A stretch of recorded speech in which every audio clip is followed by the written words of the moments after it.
ನಮಸ್ಕಾರ ವೀಕ್ಷಕರೇ, ನಮ್ಮೊಳಗಿನ ಸಾಧಕರು ಕಾರ್ಯಕ್ರಮಕ್ಕೆ ನಿಮ್ಮೆಲ್ಲರಿಗೂ ಕೂಡ ಆತ್ಮೀಯವಾದಂತಹ ಸ್ವಾಗತ. ಸಾಧನೆ ಮಾಡೋದಕ್ಕೆ ಯಾವ ಏಜು ಬೇಕಾಗಿಲ್ಲ, ಯಾವ ಒಂದು ನಾನು ಪರಿಸ್ಥಿತಿಯಲ್ಲಿ ಇದ್ದೀನಿ ಅನ್ನೋದು ಬೇಕಾಗಿಲ್ಲ. ಸೊ ಸಾಧನೆ ಮಾಡಬೇಕು ಅನ್ನುವಂತಹ ಒಂದು ಛಲ ಇದ್ರೆ ಏನು ಬೇಕಾದರೂ ನಾವು ಸಾಧನೆಯನ್ನು ಮಾಡಬಹುದು. ಕೆಲವರು ನಾನು ಇದೇ ಮಾಡಬೇಕು ಅಂತ ಸಾಧನೆಯನ್ನು ಮಾಡ್ತಾರೆ. ಇನ್ನು ಕೆಲವರು ಪರಿಸ್ಥಿತಿಗೆ ಅನುಗುಣವಾಗಿ ಅವರು ಆ ಪರಿಸ್ಥಿತಿಗೆ ತಕ್ಕಂತೆ ಏನೋ ಒಂದು ಪರಿಸ್ಥಿತಿ ಅವರನ್ನು ಚೇಂಜ್ ಮಾಡಿ ಅವರು ಒಂದು ಸಾಧನೆಯನ್ನು ಮಾಡಿರ್ತಾರೆ. ಇನ್ನು ಕೆಲವರು ಹುಟ್ಟಿದಾಗ್ಲಿಂದನೂ ನಾನು ಏನಾದರೂ ಸಾಧನೆ ನಾನು ಮಾಡ್ತಾನೆ ಇರಬೇಕು ಅನ್ನೋಂಥ ಪ್ರತಿಯೊಂದು ಹಂತದಲ್ಲೂ ಕೂಡ ಸಾಧನೆಯನ್ನು ಮಾಡ್ತಾ ಇರ್ತಾರೆ. ಹೀಗಾಗಿ ಸಾಕಷ್ಟು ಇಂತಹ ಒಂದು ಸಾಧನೆಯನ್ನು ಮಾಡಿರುವಂತಹ ಒಂದು ವ್ಯಕ್ತಿಗಳನ್ನು ನಿಮಗೆ ಪರಿಚಯಿಸುವಂತಹ ಕೆಲಸವನ್ನ ನಾವು ಮಾಡ್ತಾ ಇದ್ದೀವಿ. ಸೊ ಈ ದಿನ ನಮ್ಮೊಂದಿಗಿರುವಂತಹವರು ಡಾಕ್ಟರ್ ಶ್ರೀಕಾಂತ್ ಅವರು. ಬನ್ನಿ, ಅವ್ರನ್ನ ನಿಮಗೆ ಕಾರ್ಯಕ್ರಮಕ್ಕೆ ಸ್ವಾಗತವನ್ನ ಮಾಡೋಣ. ಸರ್, ನಿಮಗೆ ಕಾರ್ಯಕ್ರಮಕ್ಕೆ ಆತ್ಮೀಯವಾದಂತಹ ಸ್ವಾಗತ. ನಮಸ್ಕಾರ ಮೇಡಮ್. ಡಾಕ್ಟರ್ ಶ್ರೀಕಾಂತ್ ಅವರು, ಇವರ ಬಗ್ಗೆ ಈಗ ಆಲ್ರೆಡಿ ಹಾಸನದ ಜನತೆ ಗೊತ್ತೇ ಇರುತ್ತೆ. ಏಕೆಂದರೆ ಇವರು ಪ್ರಸ್ತುತ ಹಾಸನದ ಮಲ್ನಾಡ್ ಇಂಜಿನಿಯರಿಂಗ್ ಕಾಲೇಜ್ ಯಾರಿಗೆ ತಾನೇ ಗೊತ್ತಿಲ್ಲ. ಸೊ ಇವರು ಓದಿದ್ದು ಕೂಡ ಅಲ್ಲೇ, ಈಗ ಪ್ರಸ್ತುತ ಕೂಡ ಅದೇ ಕಾಲೇಜಿನಲ್ಲಿ ಇವರು ಪ್ರೊಫೆಸರ್ ಆಗಿ ವರ್ಕ್ ಮಾಡ್ತಾ ಇದ್ದಾರೆ. ಸೊ ಇವರ ಒಂದು ಸಾಧನೆ ಏನು, ಯಾವ್ಯಾವ ರೀತಿ ಇವರು ಸಾಧನೆಯನ್ನ ಮಾಡಿದ್ದಾರೆ, ಯಾವ್ಯಾವ ಪ್ರಶಸ್ತಿಗಳು ಇವರನ್ನ ಹರಿಸ್ಕೊಂಡು ಬಂದಿದೆ. ಸೊ ಹಾಗಾಗಿ ಇವರ ಒಂದು ಚರಿತ್ರೆಯನ್ನ ನಿಮಗೆ ತಿಳಿಸ್ಕೊಡುವಂತಹ ಕೆಲಸವನ್ನ ನಾನಿವತ್ತು ಮಾಡ್ತಾ ಇದ್ದೇನೆ. ಡಾಕ್ಟರ್ ಶ್ರೀಕಾಂತ್ ಅವರು ಹುಟ್ಟಿದ್ದು ಇದೇ ನಮ್ಮ ಹಾಸನ ಜಿಲ್ಲೆಯ ಗೊರೂರಿನಲ್ಲಿ. ಸೊ ಮೂಲತಃ ರೈತ ಕುಟುಂಬದಿಂದ ಬಂದಂತಹವರು ಡಾಕ್ಟರ್ ಶ್ರೀಕಾಂತ್ ಅವರು. ಹಾಗೆ ಇವರ ತಂದೆ ಚಂದ್ರಶೇಖರ್ ಅವರು ಕೂಡ ಅವರನ್ನು ಕೂಡ ಇಂಜಿನಿಯರ್ ಆಗಿ ಕೆಲಸ ಮಾಡಿದ್ದಾರೆ. PWD ಅಲ್ಲಿ ಇಂಜಿನಿಯರ್ ಆಗಿದ್ರು. ಹಾಗೆ ಹಾಸನ್ ಮುನ್ಸಿಪಲ್ ಆಫೀಸ್ನಲ್ಲೂ ಕೂಡ ಅವರು ಇಂಜಿನಿಯರ್ ಆಗಿ ತಮ್ಮ ಕರ್ತವ್ಯವನ್ನ ಸಲ್ಲಿಸಿದ್ದಾರೆ. ತಾಯಿ ಸಾವಿತ್ರಿ ಅವರು ಹೌಸ್ ವೈಫ್ ಆಗಿದ್ರು. ಹಾಗೆ ಇವರಿಗೆ ತಕ್ಕ ಮಡದೆ ಅಂತ ಹೇಳ್ಬೋದು. So educated family. ಸೊ ಇವರ ಮಿಸ್ಸಸ್ ನಾಗಲಕ್ಷ್ಮಿ ಅವರು, ಡಾಕ್ಟರ್ DN ನಾಗಲಕ್ಷ್ಮಿ ಅವರು, ಇದೇ ನಮ್ಮ ಹಾಸನದ ಹಿಮ್ಸ್ ಆಸ್ಪತ್ರೆಯಲ್ಲಿ ಅವರು ಬ್ಲಡ್ ಏನು ನಾವು ಇಂಪಾರ್ಟೆಂಟ್ ನಮ್ಮ ಏನಿದೆ, ಸೊ ಬ್ಲಡ್ ಆಫೀಸರ್ ಆಗಿ ಅವರಲ್ಲಿ ವರ್ಕ್ ಮಾಡ್ತಾ ಇದ್ದಾರೆ. ರಕ್ತನಿಧಿ ಕೇಂದ್ರದಲ್ಲಿ ಅವರು ಆಫೀಸರ್ ಆಗಿ ವರ್ಕ್ ಮಾಡ್ತಾ ಇದ್ದಾರೆ. ಇವರ ಮಗಳು ಐಶ್ವರ್ಯ, ಅವರನ್ನು ಕೂಡ MBBS ಅನ್ನ ಓದ್ತಾ ಇದ್ದಾರೆ ತುಮಕೂರಿನಲ್ಲಿ. ಸೊ ಇಬ್ರು ಡಾಕ್ಟರ್ಸು, ಒಬ್ರು ಇಂಜಿನಿಯರು, ಹಾಗೆ ಸಾಕಷ್ಟು ರಿಸರ್ಚ್ಗಳನ್ನ ಮಾಡ್ತಾ ಇರುವಂತಹ ಪ್ರೊಫೆಸರು. ಸೊ ಒಂದು ಎಜುಕೇಟೆಡ್ ಫ್ಯಾಮಿಲಿಯಿಂದ ಬಂದಂಥವರು.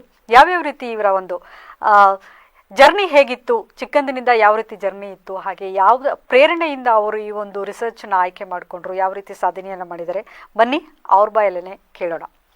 ಸರ್, ನಿಮಗೆ ಮತ್ತೊಮ್ಮೆ ಕಾರ್ಯಕ್ರಮಕ್ಕೆ ಆತ್ಮೀಯವಾದಂತಹ ಸ್ವಾಗತ. ನಾನು ಹೇಳಿದೆ ಆಲ್ರೆಡಿ, ನೀವು ಒಂದು ಹುಟ್ಟಿರುವಂತಹದ್ದು ಒಂದು ರೈತಾಪಿ ಕುಟುಂಬದಿಂದ ಬಂದಂಥವರು, ಒಂದು ಹಳ್ಳಿಯಲ್ಲಿ ಹುಟ್ಟಿ ಇದು ಮಾಡಿದವರು. ತಂದೆ ಎಜುಕೇಟೆಡ್ ಇಂಜಿನಿಯರ್ ಆಗಿದ್ರು.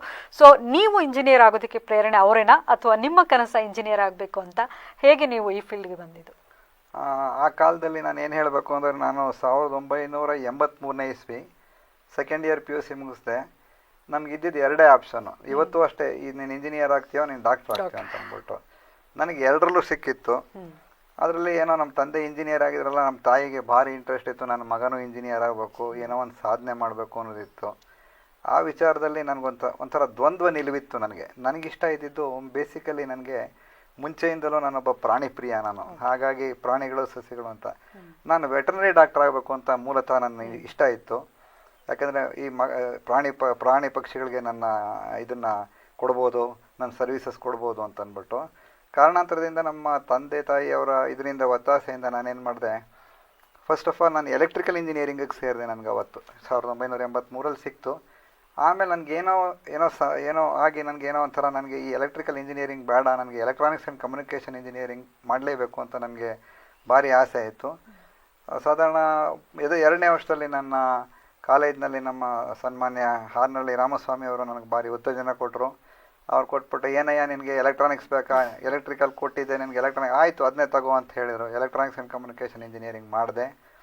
87ರಲ್ಲಿ ಎಲೆಕ್ಟ್ರಾನಿಕ್ಸ್ ಕಮ್ಯುನಿಕೇಷನ್ ಇಂಜಿನಿಯರಿಂಗ್ ಮಾಡಿ ಅದೇ ಕಾಲೇಜಲ್ಲಿ ನನಗೆ ಎಕ್ಸಾಮ್ ಮುಗಿದ ತಕ್ಷಣವೇ ಕೆಲಸ ಕೊಟ್ಟರು. ಅಂದರೆ ನಾನು ಒಂದಿನೂ ಬ್ರೇಕ್ ಇಲ್ಲದೆ ಕೆಲಸ ಮಾಡಿದ್ದೀನಿ ಇದುವರೆಗೂ. ಮಧ್ಯದಲ್ಲಿ ABB ಮತ್ತು ವಿಪ್ರೋದಲ್ಲಿ ಸ್ವಲ್ಪ ದಿನ ಮಾತ್ರ ಕೆಲಸ ಮಾಡಿದೆ. ಆಮೇಲೆ ನಮ್ಮ ಹಾರ್ನಳ್ಳಿ ರಾಮಸ್ವಾಮಿಯವರು ನನಗೆ ಇದೇ ಸಂಸ್ಥೆಯಲ್ಲಿ ನೀನು ಕೆಲಸ ಮಾಡಬೇಕು ಅಂತ ನನಗೆ ಮಾತು ತಗೊಂಡ್ರು. ಹಾಗಾಗಿ ಅಲ್ಲಿಂದ ಬಿಟ್ಬಿಟ್ಟು ಬಂದವನು ಮತ್ತೆ ಹಿಂದಿರುಗಿ ನೋಡಲೇ ಇಲ್ಲ. ಆಮೇಲೆ ಮಲ್ನಾಡ್ ಕಾಲೇಜ್ ಆಫ್ ಇಂಜಿನಿಯರಿಂಗ್ ನನಗೆ ಏನು ಕೊಟ್ಟಿಲ್ಲ ಅಂತಿಲ್ಲ, ಎಲ್ಲ ಕೊಟ್ಟಿದೆ. ಇವತ್ತು ನಾನೇನು ಕೂತಿದ್ದೀನಿ ಇಲ್ಲಿ, ಅದಕ್ಕೆ ಮೇಯ್ನ್ ನನ್ನ ಮಲ್ನಾಡ್ ಕಾಲೇಜ್ ಆಫ್ ಇಂಜಿನಿಯರಿಂಗ್ಗೆ. ಅದೇ ಥರ ನಮ್ಮ ಅಶೋಕ್ ಹಾರ್ನಳ್ಳಿಯವರು ನನಗೆ ಉತ್ತೇಜನ ಕೊಟ್ಕೊಂಡ್ಬಂದಿದ್ದಾರೆ. ಈ ಕಾಲೇಜಿನಲ್ಲಿ ಲೆಕ್ಚರರ್ ಆಗಿ 1987ರಿಂದ ಅಸಿಸ್ಟೆಂಟ್ ಪ್ರೊಫೆಸರ್ ಆಗಿ, ಪ್ರೊಫೆಸರ್ ಆಗಿ, HOD ಆಗಿ, ಡೀನ್ ಆಗಿ ಎಲ್ಲ ಹಂತದಲ್ಲೂ ನಾನು ಕೆಲಸ ಮಾಡಿರ್ತೇನೆ ಮೇಡಮ್. ಓಕೆ, ಅಂದ್ರೆ ಮಲ್ನಾಡ್ ಕಾಲೇಜಲ್ಲಿ ಓದಿರುವಂತಹ ಎಲ್ಲರಿಗೂ ಕೂಡ ನೀವು ಚಿರಪರಿಚಿತ ಅಂತ ಹೇಳ್ಬೋದು. ಯಾಕೆಂದ್ರೆ ಆಲ್ರೆಡಿ ಲೆಕ್ಚರರ್ ಆಗಿ, ಅಲ್ಲಿಂದ ಅಸಿಸ್ಟೆಂಟ್ ಪ್ರೊಫೆಸರ್ ಆಗಿ, ಅಲ್ಲಿಂದ ಮತ್ತೆ ಪ್ರೊಫೆಸರ್ ಆಗಿ, ಡೀನ್ ಆಗಿ, HOD ಆಗಿ, ಈ ರೀತಿ ಎಲ್ಲ ಒಂದು ಕೆಲಸಗಳನ್ನು ಮಾಡಿದ್ದೀರಾ. ಅದೇ ಕಾಲೇಜಿನಲ್ಲಿ ಓದಿ ಮತ್ತೆ ಅದೇ ಕಾಲೇಜಿನಲ್ಲಿ ನಾವು ಕೆಲಸ ಮಾಡೋದು ಅಂದ್ರೆ ಅದೇ ಒಂದು ಸೌಭಾಗ್ಯ ಅಂತ ಹೇಳ್ಬೋದು. ಸೊ ಆ ಅವಕಾಶ ನಿಮಗೆ ಮೊದಲಿಂದಾನೇ ಮಾಡಿಕೊಟ್ಟಿದ್ದಾರೆ ಕಾಲೇಜಿನ ಆಡಳಿತ ಅಂತ ಹೇಳ್ಬೋದು. ಸೊ ಸಾಕಷ್ಟು ಹೀಗೆ ಓಕೆ, ನೀವು ಹೇಳಿದ್ರಿ ಇವಾಗ ನನಗೆ ಅದೇ ಕಾಲೇಜಲ್ಲಿ ಓದಿದ್ರೆ ಅವರೇ ನಿಮಗೆ ಆಪರ್ಚುನಿಟಿ ಕೂಡ ಕೊಟ್ಟರು, ನಂತರ ಇಷ್ಟೆಲ್ಲ ಸಾಧನೆಯನ್ನು ಮಾಡಿದ್ರಿ. ಎಲ್ಲನೂ ಕೂಡ ನಾನು ಆಯಿತು ಈಗ ಲೆಕ್ಚರರ್ ಆಗಿದ್ದೀನಿ ಸಾಕಪ್ಪ, ಅಥವಾ ಅಸಿಸ್ಟೆಂಟ್ ಪ್ರೊಫೆಸರ್ ಆಗಿದ್ದೀನಿ ಅಥವಾ ಪ್ರೊಫೆಸರ್ ಆಗಿದ್ದೀನಿ ಸಾಕಪ್ಪ ಅಂತ ಯಾಕೆ ನಿಮಗೆ ಎಲ್ಲೂ ಅನ್ನಿಸ್ಲಿಲ್ಲ? ಇನ್ನೂ ನಾನು ಮಾಡಬೇಕು, ಏನಾದರೂ ಒಂದು ಇದರಲ್ಲಿ ನಾನು ಅಚೀವ್ ಮಾಡಬೇಕು ಅನ್ನೋಂಥ ನಿಮ್ಮ ಹಂಬಲ ಚಿಕ್ಕಂದಿನಿಂದನೂ ಬಂದಿದ್ದ ಅದು, ಅಥವಾ ನೀವು ಬರ್ತಾ ಅಥವಾ ಓದ್ತಾ ಮಾಡ್ತಾ ಆ ಥರ ಒಂದು ಹಂಬಲ ನಿಮಗೆ ಬಂದಿದ್ದ? ಇಲ್ಲ, ಇದು ಭಾಳ ಒಳ್ಳೆ ಪ್ರಶ್ನೆ ಕೇಳಿದ್ರಿ. ಕೆಲವ್ರಿಗೆ ಜನ್ಮಭೂಮಿ ಒಂದಿರುತ್ತೆ, ಕರ್ಮಭೂಮಿ ಒಂದಿರುತ್ತೆ. ನಾನು ಅತ್ಯಂತ ಧನ್ಯ ಅಂತ ಹೇಳ್ತೀನಿ. ಯಾಕೆಂತಂದರೆ ಜನ್ಮಭೂಮಿ ಮತ್ತು ಕರ್ಮಭೂಮಿ ಒಂದೇ ಇರೋದು, ಅಷ್ಟು ಅದು ಈ ಊರಲ್ಲೇ ಅಂತಂದರೆ ನಂಗೆ ಅದಕ್ಕಿಂತ ಇನ್ನೊಂದು ಸೌಭಾಗ್ಯ ಇರೋದಿಲ್ಲ. ಅಂತಹ ಸೌಭಾಗ್ಯ. ಆಮೇಲೆ ನಮ್ಮ ತಂದೆ ತಾಯಿ ಜೊತೆನೇ ಇದ್ದೆ. ಈ ಪ್ರೇರಣೆ ಏನು ಅಂತಂದರೆ ನನಗೆ 1987ರಲ್ಲಿ ಯಾವಾಗ ನಾನು ಇಂಜಿನಿಯರಿಂಗ್ ಮುಗಿಸ್ದೆ, ಅವತ್ತು ಎಲೆಕ್ಟ್ರಾನಿಕ್ಸ್ ಆ್ಯಂಡ್ ಕಮ್ಯುನಿಕೇಷನ್ ಮಾಡಿದವರು ಇಂಡಿಯಾದಲ್ಲಿ ಇರೋದಿಲ್ಲ ಅಂತ ಒಂದು ಇತ್ತು. ಯಾವಾಗಲೂ ಅಬ್ರಾಡ್ ಹೋಗ್ತಾರೆ ಅಂತ. ನಾನು GRE ತಗೊಂಡೆ, ಟೋಫೆಲ್ ತಗೊಂಡೆ, ಎಕ್ಸಾಮಿನೇಷನ್ನು ಅಬ್ರಾಡ್ ಹೋಗಬೇಕು ಅಂತಿತ್ತು. ಯಾಕೋ ನನಗೆ ಏನೋ ಒಂದೊಂದು ಅನ್ನಿಸ್ತು. ನನಗೆ ಈ ದುಡ್ಡು ಮಾಡುವ ಅಗತ್ಯತೆ ಇರಲಿಲ್ಲ. ಯಾಕೆಂದರೆ ನಾನು ಬೇಸಿಕಲಿ ಒಳ್ಳೆ ಫ್ಯಾಮಿಲಿಯಿಂದ, ಗೌರವಾನ್ವಿತ ಫ್ಯಾಮಿಲಿಯಿಂದ ಬಂದಿದ್ದರಿಂದ ನನಗೆ ದುಡ್ಡಿನ ಅವಶ್ಯಕತೆ ಇರಲಿಲ್ಲ ಅಷ್ಟಾಗಿ. ನನಗೆ ಅವಾಗಿಂದಲೂ ಕೂಡ ಏನಾದರೂ ಒಂದು ನಮ್ಮ ದೇಶಕ್ಕೆ ಮಾಡಬೇಕು, ಅದರಲ್ಲೂ ಕರ್ನಾಟಕಕ್ಕೆ ಮಾಡಬೇಕು, ಅದರಲ್ಲೂ ನನ್ನ ಹಾಸನಕ್ಕೆ ಮಾಡಬೇಕು, ಅದರಲ್ಲೂ ಹುಟ್ಟೂರಾದ ಗೊರೂರಿಗೆ ಮಾಡಬೇಕು ಅಂತಿತ್ತು. ಬಟ್ ಗೊರೂರಲ್ಲಿ ಆ ಥರ ಅವಶ್ಯಕತೆಗಳು ಏನೂ ಇಲ್ಲ. ಹಾಗಾಗಿ ಮಲ್ನಾಡ್ ಕಾಲೇಜ್ ಆಫ್ ಇಂಜಿನಿಯರಿಂಗಿಗೆ ನಾನು ಸೇರಿ ನಾನು ಯಾವತ್ತೂ ನಾನು ಹಿಂತಿರುಗಿ ನೋಡಿದವನೇ ಅಲ್ಲ. ಇದುವರೆಗೂ ಕೂಡ ನಾನು ಮುನ್ನಡಿತಲೇ ಇದ್ದೀನಿ, ಹಿಂತಿರುಗಿ ನೋಡಿದವನೇ ಅಲ್ಲ. ಈ ವಿಚಾರವಾಗಿ ನಾನು ಹೆಮ್ಮೆಯಿಂದಲೇ ಹೇಳ್ತೀನಿ. ನಾನು ನನ್ನ ರಿಸರ್ಚ್ ಇರ್ಬೋದು, ನನ್ನ ಟೀಚಿಂಗ್ ಇರ್ಬೋದು. ನನಗೆ ಇನ್ನೊಂದೇನು ಹೇಳ್ತೀನಿ ಅಂದರೆ, ನನಗೆ ಟೀಚಿಂಗ್ ಅನ್ನೋದೇ ನನಗೊಂದು ಇದು ನನ್ನ ಹವ್ಯಾಸ. ನನಗೆ ಒಂದು ದಿನ 1 ಗಂಟೆ ಮಕ್ಳಿಗೆ ಪಾಠ ಮಾಡಿದ್ರೆ ಅವತ್ತು ನನಗೆ ನಿದ್ದೆ ಮಾಡೋದಿಲ್ಲ. ಆ ಥರ ನಾನು ಕಲ್ಟಿವೇಟ್ ಮಾಡ್ಕೊಂಡಿದ್ದೀನಿ. ನನ್ನ ಇದನ್ನು ಏನು ಹೇಳ್ತಾರೆ, ನನ್ನ ಉದ್ಯೋಗನ ನಾನು ಅತ್ಯಂತ ಶ್ರದ್ಧೆಯಿಂದ ಭಾರಿ ಖುಷಿಯಾಗಿ ನಾನು ಮಾಡ್ತೀನಿ ಅಂತ ಹೇಳ್ಕೊಬೋದು.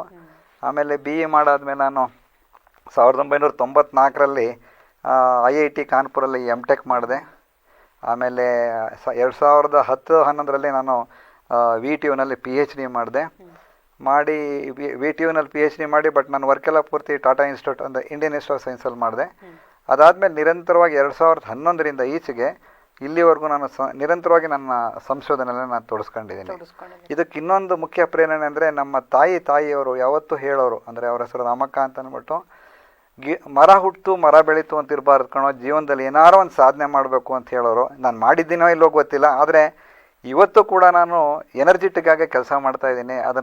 ಅದನ್ನು ಗುರಿ ಸಾಧಿಸಬೇಕು ಅಂತ ಮುನ್ನುಗ್ತಾ ಇದ್ದೀನಿ. ದೇವರು ಅದು ಎಲ್ಲಿಗೆ ತಗೊಂಡೋಗಿ ಮುಟ್ಟಿಸ್ತಾನೋ ಅದು ನನಗೆ ಖಂಡಿತವಾಗ್ಲೂ ಗೊತ್ತಿಲ್ಲ. ಖಂಡಿತ ಸಾಧನೆ ಮಾಡೋರಿಗೆ ದೇವ್ರು ಖಂಡಿತವಾಗ್ಲೂ ಕೈ ಹಿಡಿತಾನೆ ಅನ್ನೋದು ನೀವೇ ಸಾಕ್ಷಿ ಅಂತಾನೆ ಹೇಳ್ಬೋದು. ಸೊ ಇಂಜಿನಿಯರಿಂಗನ್ನು ಇಲ್ಲಿ ಮುಗಿಸಿದ್ರು ಕೂಡ ಮತ್ತೆ ನಾನು ಮಾಡಬೇಕು ಅಂತ ಹೇಳ್ಬಿಟ್ಟು ಇಲ್ಲಿಂದ ರಿಸರ್ಚ್ ಮಾಡೋದಕ್ಕೆ ಅಂತ ಹೇಳ್ಬಿಟ್ಟು ಹೋಗ್ತೀರಾ, IIT ಮಾಡ್ತೀರಾ, ಹಾಗೆ PhD ಮಾಡ್ತೀರಾ. ಸರ್, ಯಾವುದ್ರಲ್ಲಿ PhD ಮಾಡಿರುವಂಥದ್ದು? ನಾನು MTechನ ನಾನು ಲೇಸರ್ ಟೆಕ್ನಾಲಜಿಲಿ ಮಾಡಿದ್ದು, PhDನ ಆಪ್ಟಿಕಲ್ ನೆಟ್ವರ್ಕ್ಸಲ್ಲಿ ಮಾಡಿದ್ದು. ಅಷ್ಟಕ್ಕೆ ಸಾಲದು ನನಗೆ ಭಾರಿ ಉತ್ತೇಜನ ಕೊಟ್ಟವರು ನಮ್ಮ IIT ಕಾನ್ಪುರ್ ಪ್ರೊಫೆಸರ್ ಆದ ಡಾಕ್ಟರ್ ಪ್ರದೀಪ್ ಸರ್ಕಾರು.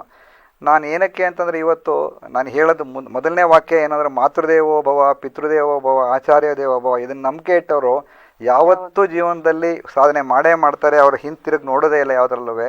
ಹಾಗಾಗಿ ನಮ್ಮ ತಂದೆ ತಾಯಿಗಳ ಪ್ರೋತ್ಸಾಹ, ಅವರ ಆಶೀರ್ವಾದದಿಂದ ನಾನು ಓದಾದ್ಮೇಲೆ ನನಗೆ IIT ನಮ್ಮ BEನಲ್ಲೂ ಒಳ್ಳೆ ನನಗೆ ಗೈಡ್ ಸಿಕ್ಕಿದ್ರು. ಅಂದರೆ ನನಗೆ ಡಾಕ್ಟರ್ KA ಕೃಷ್ಣಮೂರ್ತಿಯವರು ನನಗೆ ಗೈಡ್ ಆದರು. ಅದಾದಮೇಲೆ MTechಲ್ಲಿ ನನಗೆ ಡಾಕ್ಟರ್ ಪ್ರದೀಪ್ ಸರ್ಕಾರ ಅವರು ಗೈಡ್ ಆದರು. PhDನಲ್ಲಿ doctor Srinivas and doctor MV Satyanarayana ಅವ್ರು ಗೈಡ್ ಆಗಿ ನನಗೆ ಮಾರ್ಗದರ್ಶನ ಮಾಡಿದರು. ಮೊದಲನೇದಾಗಿ ಯಾವತ್ತೂ ನಾವು ತಂದೆ ತಾಯಿ ಏನು ಮಾಡ್ತಾರೋ, ಬಟ್ ಅದು ಮೊದಲನೇ ಹಂತದಲ್ಲಿ ನಮ್ಮನ್ನು ನೋಡ್ತಾರೆ. ಬಟ್ ನಾವು ಏನು ಇವತ್ತು ಪರಿಸ್ಥಿತಿನಲ್ಲಿದ್ದೀವೋ ಈ ಫೀಲ್ಡಲ್ಲಿ, ಅದಕ್ಕೆ ನಮ್ಮ ಗುರುಗಳೇ ಮುಖ್ಯ ಕಾರಣ ಅಂತ ನಾನು ಹೇಳ್ತೀನಿ. ಗುರುಗಳನ್ನು ನಾವು ಸ್ಮರಿಸ್ತಾ ನಾವು ಯಾವತ್ತೂ ಇದ್ದರೆ ನಾವು ಜೀವನದಲ್ಲಿ ಮುಂದೆ ಬಂದೇ ಬರ್ತೀವಿ. ಅವ್ರ ಆಶೀರ್ವಾದ ಇದ್ದರೆ ದೇವರು ಆಶೀರ್ವಾದ ಖಂಡಿತ ಮಾಡ್ತಾನೆ. ಗುರುಗಳ ಆಶೀರ್ವಾದ ಇಲ್ಲದೆ ದೇವರು ಕೂಡ ಖಂಡಿತವಾಗಿ ಆಶೀರ್ವಾದ ಮಾಡೋದಿಲ್ಲ. ಮತ್ತೊಂದೇನು ಅಂತಂದರೆ, ನಾವು ಇಷ್ಟಕ್ಕೆ ಅಲ್ಲ, ನಾವು ಯಾವಾಗಲೂ ನಿರಂತರವಾಗಿ ಕೆಲಸ ಮಾಡ್ತಾ ಇರಬೇಕು. ನಮಗೆ ದಿನಕ್ಕೆ ಬರೀ 24 ಗಂಟೆನೇ. ನಾನು ಉತ್ಪ್ರೇಕ್ಷೆ ಅಂತ ಹೇಳ್ತಿಲ್ಲ, ನೀವು ನಂಬ್ತಿರೋ ಬಿಡ್ತಿರೋ. ನಾನು 12-12:30 ಮಲಗಿದ್ರೆ 4-5 ಗಂಟೆಗೆ ಎಚ್ಚರ ಆಗ್ಬಿಡುತ್ತೆ. ಏನೋ ಒಂದು ಕೆಲಸ ಮಾಡ್ತಾ ಇರ್ತೀನಿ. ಹಾಗಾಗಿ ನನ್ನ ಮನಸ್ಸು ಏನಂತ ನನ್ನ ಬ್ರೈನ್ ಯಾವಾಗಲೂ ಏನೇನಾದ್ರು ಒಂದು ಪ್ಯಾರಲಲ್ ಪ್ರೋಸೆಸಿಂಗ್ ಮಾಡ್ತಾ ಇರುತ್ತೆ. ಸೊ ಈ ಥರ ರೀತಿಯಲ್ಲಿ ನನಗೆ ಈ ಮಲೆನಾಡು ಕಾಲೇಜ್ಗೆ ನಾನು ಏನಾದ್ರು ಕೊಡುಗೆ ಕೊಡಬೇಕು ಅನ್ನೋದು ನನ್ನ ಚಿಕ್ಕ ವಯಸ್ಸಿಂದಲೂ ಇತ್ತು. ಅದನ್ನು ತಕ್ಕ ಮಟ್ಟಿಗೆ ನಾನು ಕೊಟ್ಟಿದ್ದೀನಿ ಅಂತ ನನಗೆ ಇದೆ, ಇನ್ನೂ ಕೊಡಬೇಕು ಅನ್ನೋದು ಇನ್ನೂ ಭಾರಿ ಇದೆ ನನ್ನ ಮುಂದೆ. ಖಂಡಿತ ಸರ್ ಹಾಗೆ ನಿಮ್ಮ ಈ ಎಲ್ಲ ಇದಕ್ಕೆ first of all family support ಅಂತೂ ಖಂಡಿತ ಬೇಕು. ಯಾಕಂದರೆ ಫ್ಯಾಮಿಲಿ ಸಪೋರ್ಟ್ ಇಲ್ಲ ಅಂತ ಹೇಳಿದ್ರೆ ಏನೂ ಮಾಡೋದಕ್ಕಾಗಲ್ಲ. ಅದರಲ್ಲೂ ನಿಮ್ಮ ವೈಫ್ ಕೂಡ, ಅವರು ಕೂಡ ಬ್ಯುಸಿ ಲೈಫು, ಅವರನ್ನು ಕೂಡ ಕರ್ತವ್ಯದಲ್ಲಿ ಕೆಲಸವನ್ನು ನಿರ್ವಹಿಸ್ತಾ ಇದ್ದಾರೆ. ಈ ಒಂದು ಬ್ಯುಸಿ ಲೈಫಲ್ಲಿ ಅವರ ಸಪೋರ್ಟ್ ಹೇಗಿದೆ? ನಿಮ್ಮ ಮನೆಯಲ್ಲಿ ನಿಮಗೆ ಸಪೋರ್ಟ್ ಹೇಗಿದೆ? ಯಾಕೆಂದರೆ ಯಾವುದೇ ಒಂದು ಕೆಲಸ ಮಾಡಬೇಕು ಅಂದ್ರೂ ಸಪೋರ್ಟ್ ಇರಬೇಕು. ಹಾಗೆ ನಾವು ಏನೇ ಮಾಡಿದ್ರೂ ಅದನ್ನು ಸಮಯವನ್ನು ನಾವು ಅವ್ರಿಗೆ ಎಷ್ಟು ಸಮಯ ಕೊಡ್ತೀವಿ, ಅವರೇ ಅರ್ಥ ಮಾಡ್ಕೊಳ್ಳುವಂತಹ ಒಂದು ಬ್ಯಾಕ್ಗ್ರೌಂಡ್ ನಮ್ಮ ಫ್ಯಾಮಿಲಿಯಲ್ಲಿದ್ದಾಗ ಏನು ಬೇಕಿದ್ರೂ ಮಾಡ್ಬೋದು. ಸೊ ನಿಮ್ಮ ಫ್ಯಾಮಿಲಿ ಬಗ್ಗೆ ಹೇಳಿ. ನನ್ನ ಫ್ಯಾಮಿಲಿ ಬಗ್ಗೆ ಹೇಳಬೇಕಾದ್ರೆ ನನಗೆ ಭಾರಿ ಖುಷಿಯಾಗಿ ಹೇಳಬೇಕಾದ್ರೆ ನನ್ನ ಶ್ರೀಮತಿಯವರಾದ ಡಾಕ್ಟರ್ DN ನಾಗಲಕ್ಷ್ಮಿ ಅವರು, ಅವಳು ಇದರಲ್ಲಿ ಹಾಸನ್ ಇನ್ಸ್ಟಿಟ್ಯೂಟ್ ಆಫ್ ಮೆಡಿಕಲ್ ಸೈನ್ಸಲ್ಲಿ ನೀವು ಹೇಳಿದಾಗೆ ಬ್ಲಡ್ ಬ್ಯಾಂಕ್ ಮೆಡಿಕಲ್ ಆಫೀಸರ್ ಆಗಿ ಕೆಲಸ ಮಾಡ್ತಾ ಇದ್ದಾರೆ. ಅವ್ರದ್ದು ಒಂದು ಏನಂತಂದರೆ ಒತ್ತಡದ ಕೆಲಸ ಅದು. ಯಾಕೆಂದರೆ ರಾತ್ರಿ 2 ಗಂಟೆ ಕಾಲ್ ಬರುತ್ತೆ ಬ್ಲಡ್ ಬೇಕು ಅಂತ, ಬೆಳಗ್ಗೆ 3 ಗಂಟೆ ಕಾಲ್ ಬರುತ್ತೆ.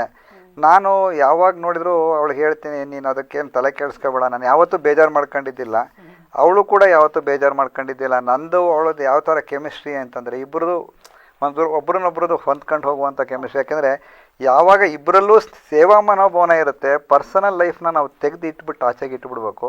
ನಾನು ಸಾಧಾರಣ ಹಾಸನದಲ್ಲಿರೋದು, ಇವತ್ತು ಹಾಸನದಲ್ಲಿದ್ದರೆ ನಾಳೆ ಇನ್ನೊಂದು ಯಾವುದೋ ರಾಜ್ಯದಲ್ಲಿರ್ತೀನಿ ಅಥವಾ ಇನ್ನೊಂದು ಯಾವುದೋ ಇದರಲ್ಲಿ ಇರ್ತೀನಿ. ಹಾಗಾಗಿ ಅವರು ಅಷ್ಟೇ ರಾತ್ರಿ 2 ಗಂಟೆ ಕಾಲ್ ಬರುತ್ತೆ, ಒಂದು ನಿರಂತರವಾಗಿ ಕೆಲಸ ಮಾಡ್ತಾಳೆ. ಒಂದು ಹೆಮ್ಮೆ ವಿಚಾರ ಏನಂದ್ರೆ ಕೋವಿಡ್ ಸಮಯದಲ್ಲಿ ಆಗ್ಬೋದು ಅಥವಾ ಇವಾಗ ಮೊನ್ನೆ ಡೆಂಗ್ಯೂ ಬಂದಾಗ ಆಗಿರೋದು, ನಿರಂತರವಾಗಿ ಕೆಲಸ ಮಾಡ್ತಾ ಇರ್ತಾಳೆ. ನನ್ನ ಉತ್ತೇಜನ ಅವಳಿಗಿರುತ್ತೆ, ಅವಳ ಉತ್ತೇಜನ ನನಗಿರುತ್ತೆ. ಹಾಗಾಗಿ ಇಬ್ಬರಲ್ಲೂ ಒಂದು ಸಾಮರಸ್ಯ ಇದೆ ಕೆಲಸದಲ್ಲಿ. ಅದರಿಂದ ನಾವು ಒಟ್ಟಿನಲ್ಲಿ ಜನಗಳಿಗೆ ಏನಾದ್ರು ಕೊಡಬೇಕು, ದೇಶಕ್ಕೆ ಏನಾದ್ರು ಕೊಡಬೇಕು ಅನ್ನೋದು ಇಬ್ಬರಲ್ಲೂ ಇದೆ. ಹಾಗೆ ಕೂಡ ನನ್ನ ಮಗಳು ಕೂಡ ಅಷ್ಟೇ.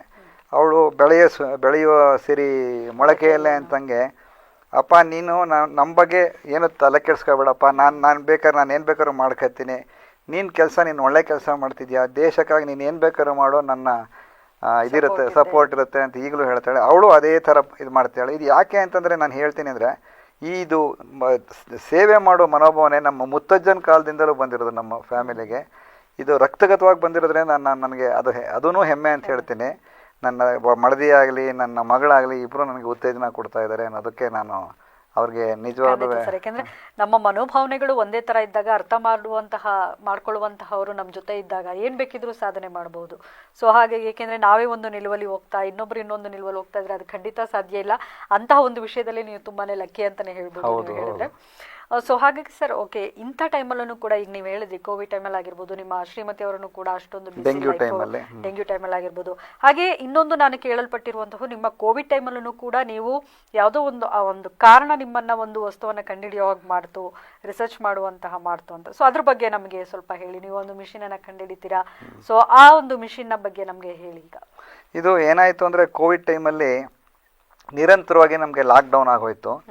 ಲಾಕ್ಡೌನ್ ಆದಾಗ ಯಾವಾಗಲೂ ನಾವು ಲಾಕ್ಡೌನ್ ಆದಾಗ ಇನ್ನೇನು ಮಾಡೋಕ್ಕಾಗತ್ತೆ, ಟಿ ವಿನಲ್ಲಿ ನೋಡ್ತಾ ಕೂತಿದ್ವಿ. ಟಿ ವಿನಲ್ಲಿ ನೋಡ್ತಾ ಕೂತಿದ್ದಾಗ ಆ ರೋದನ ನೋಡೋಕ್ಕಾಗ್ತಿರ್ಲಿಲ್ಲ. ಮಗನ ಮುಂದೆನೆ ತಂದೆ ಸಾಯೋದು, ತಂದೆ ಮುಂದೆನೆ ಮಗ ಸಾಯೋದು, ಈ ಥರ ನೋಡಿ ನೋಡಿ ನೋಡಿ ನನಗೂ ಒಂಥರ ಮನ ಕಲಕ್ತದು. ಯಾಕೆ ಅಂದರೆ ವಿಪರೀತ ಸಾವು ನೋವುಗಳಾಯಿತು. ನಾವು ಇದಕ್ಕೇನಾದ್ರು ಒಂದು ಕಿಂಚಿತ್ತಾದರೂ ಬೇಕು ಅಂತ ನನಗೆ ಮನಸ್ಸಲ್ಲಿದ್ದಾಗಿ, ನಾನು ನಮ್ಮ ಸ್ಟೂಡೆಂಟ್ಸ್ಗಳಿಗೆಲ್ಲ ಹೇಳಿ, ಇಬ್ಬರು ಸ್ಟೂಡೆಂಟ್ಸ್ಗಳಂತೆ ಹೇಳಿಬಿಟ್ಟು, ಏನಾದ್ರು ಒಂದು ಮಾಡೋಣ, ಇದಕ್ಕೆ ಒಳ್ಳೆ ಸದಾವಕಾಶ ಸಿಗ್ತಾ ಇದೆ ನಮಗೆ, ದೇವರು ಒಳ್ಳೇದು ಮಾಡೋಣ ಅಂತ ಅಂದ್ಬಿಟ್ಟು ನಾವೇನು ಮಾಡಿದ್ವಿ ಅಂದರೆ, ನಮ್ಮ ಲ್ಯಾಬಲ್ಲೇ ಅವ್ರನ್ನ ಕೂತ್ಕೊಂಬಿಟ್ಟು ಅದ್ರ ಮೇಲೆ ಒಂದು ಸಿಮ್ಯುಲೇಷನ್ ಮಾಡಿದ್ವಿ. ಸಿಮ್ಯುಲೇಷನ್ ಮಾಡಿ ಒಳ್ಳೆ ರಿಸಲ್ಟ್ ಬಂದು ಅದೇನು ಫೋಟಾನಿಕ್ ಬ್ಯಾಂಡ್ ಗ್ಯಾಪ್ ಕ್ರಿಸ್ಟಲ್ ಸೆನ್ಸರ್ಸ್ ಅನ್ನೋದಿದೆ, ಅದು ಭಾರಿ ನಿಖರವಾಗಿ ಕಂಡುಹಿಡಿಯುತ್ತೆ. ಏನೇ ಕಾಯಿಲೆ ಇದ್ದರೂ, ಬ್ಯಾಕ್ಟೀರಿಯಾ ಇನ್ಫೆಕ್ಷನ್ ಆಗಿರ್ಬೋದು, ವೈರಲ್ ಇನ್ಫೆಕ್ಷನ್ ಆಗಿರ್ಬೋದು, ಸಮಯಾವಕಾಶ ಭಾರಿ ಕಡಿಮೆ ಇರುತ್ತೆ, ಹಾಗೆ ನಿಖರವಾಗಿ ಕಂಡುಹಿಡಿಯುತ್ತೆ. ಈಗ ಅಲ್ಲಿ 2-3 ಟೆಸ್ಟ್ಗಳು ಬಂತು. ಒಂದು ರ್ಯಾಪಿಡ್ ಟೆಸ್ಟ್ ಅಂತ ಬಂತು, ಅದು ಒಂದೊಂದ್ಸಲ ಪಾಸಿಟಿವ್ ಅಂತ ಬರೋದು, ಒಂದೊಂದ್ಸಲ ನೆಗೆಟಿವ್ ಬರೋದು. ಆಮೇಲೆ ಇನ್ನೊಂದು RT-PCR ಅಂತ ಬಂತು. ಈ ಥರ ಎಲ್ಲ ಬಂತು. ಅದು 1 ದಿನ ತಗೊಳ್ಳೋದು. ನಾವು ಅದನ್ನು ಮಾಡಿದ್ದು, ಅದನ್ನು ವಿತಿನ್ ನೋ ಟೈಮ್ ಬರೋ ಹಾಗೆ ಅದನ್ನು ಮಾಡಿದ್ದಕ್ಕೆ ಅದೊಂದು ಸ್ವಲ್ಪ ನಮಗೆ ಒಂಥರ ಹೆಮ್ಮೆ ಅಂತ ಹೇಳ್ಕೊಬೋದು. ಸೊ ಹಾಗಾಗಿ ಇದು ಒಂದೇ ವಿಚಾರ ಅಲ್ಲ, ನಾವು ಯಾವತ್ತೂ ನಾನು ಇಷ್ಟು ಮಾಡಿದ್ದೀನಿ ಅಂತಲ್ಲ, ಇವತ್ತಿನ ವಿದ್ಯುನ್ಮಾನಗಳಿಗೆ ಏನಿರುತ್ತೋ ಅದಕ್ಕೆ ತಕ್ಕನಾಗಿ ನಾವು ಅಳವಡಿಸ್ಕೋಬೇಕು. ಯಾಕೆಂತಂದ್ರೆ ನಾನು ಹಳೇದು ಏನು ಓದಿದೆ ಇವತ್ತು ಅದೆಲ್ಲ ಏನು ಉಪಯೋಗ ಇರೋದಿಲ್ಲ. ಇವತ್ತು ಏನಿದೆ ಅದನ್ನು ನಾನು ಮಾಡಿದರೆ ನನ್ನ ಸ್ಟೂಡೆಂಟ್ಸ್ಗಳ ಜೊತೆ ನಾನು ಮಾಡಿದರೆ ಅದರಲ್ಲಿ ಉತ್ತೇಜನ ಸಿಗ್ತದೆ. ಈಗ ನಾನು ಹೇಳಿದ್ನಲ್ಲ, ನಾನು BE-ನಲ್ಲಿ ಮಾಡಿದ್ದೇ ಒಂದು, M.Tech-ಅಲ್ಲಿ ಮಾಡಿದ್ದೇ ಒಂದು, PhD-ನಲ್ಲಿ ಮಾಡಿದ್ದೇ ಒಂದು, ಆಮೇಲೆ ಕೆಲವೊಂದು ಗೈಡ್ ಮಾಡಿದ್ದೇ ಒಂದು, ಈಗ ಮಾಡ್ತಿರೋದೇ ಒಂದು. ಈಗ ನಾನು ಕರೆಂಟಾಗಿ ಈಗ ಸದ್ಯದಲ್ಲಿ ನಾನು quantum machine learning, deep learning, quantum communication ಮೇಲೆ ನಾನು ಕೆಲಸ ಮಾಡ್ತಾಯಿದ್ದೀನಿ. ನನಗೆ ಒಳ್ಳೆಯ ಸ್ಟೂಡೆಂಟ್ಗಳು ಸಿಕ್ಕಿದ್ದಾರೆ.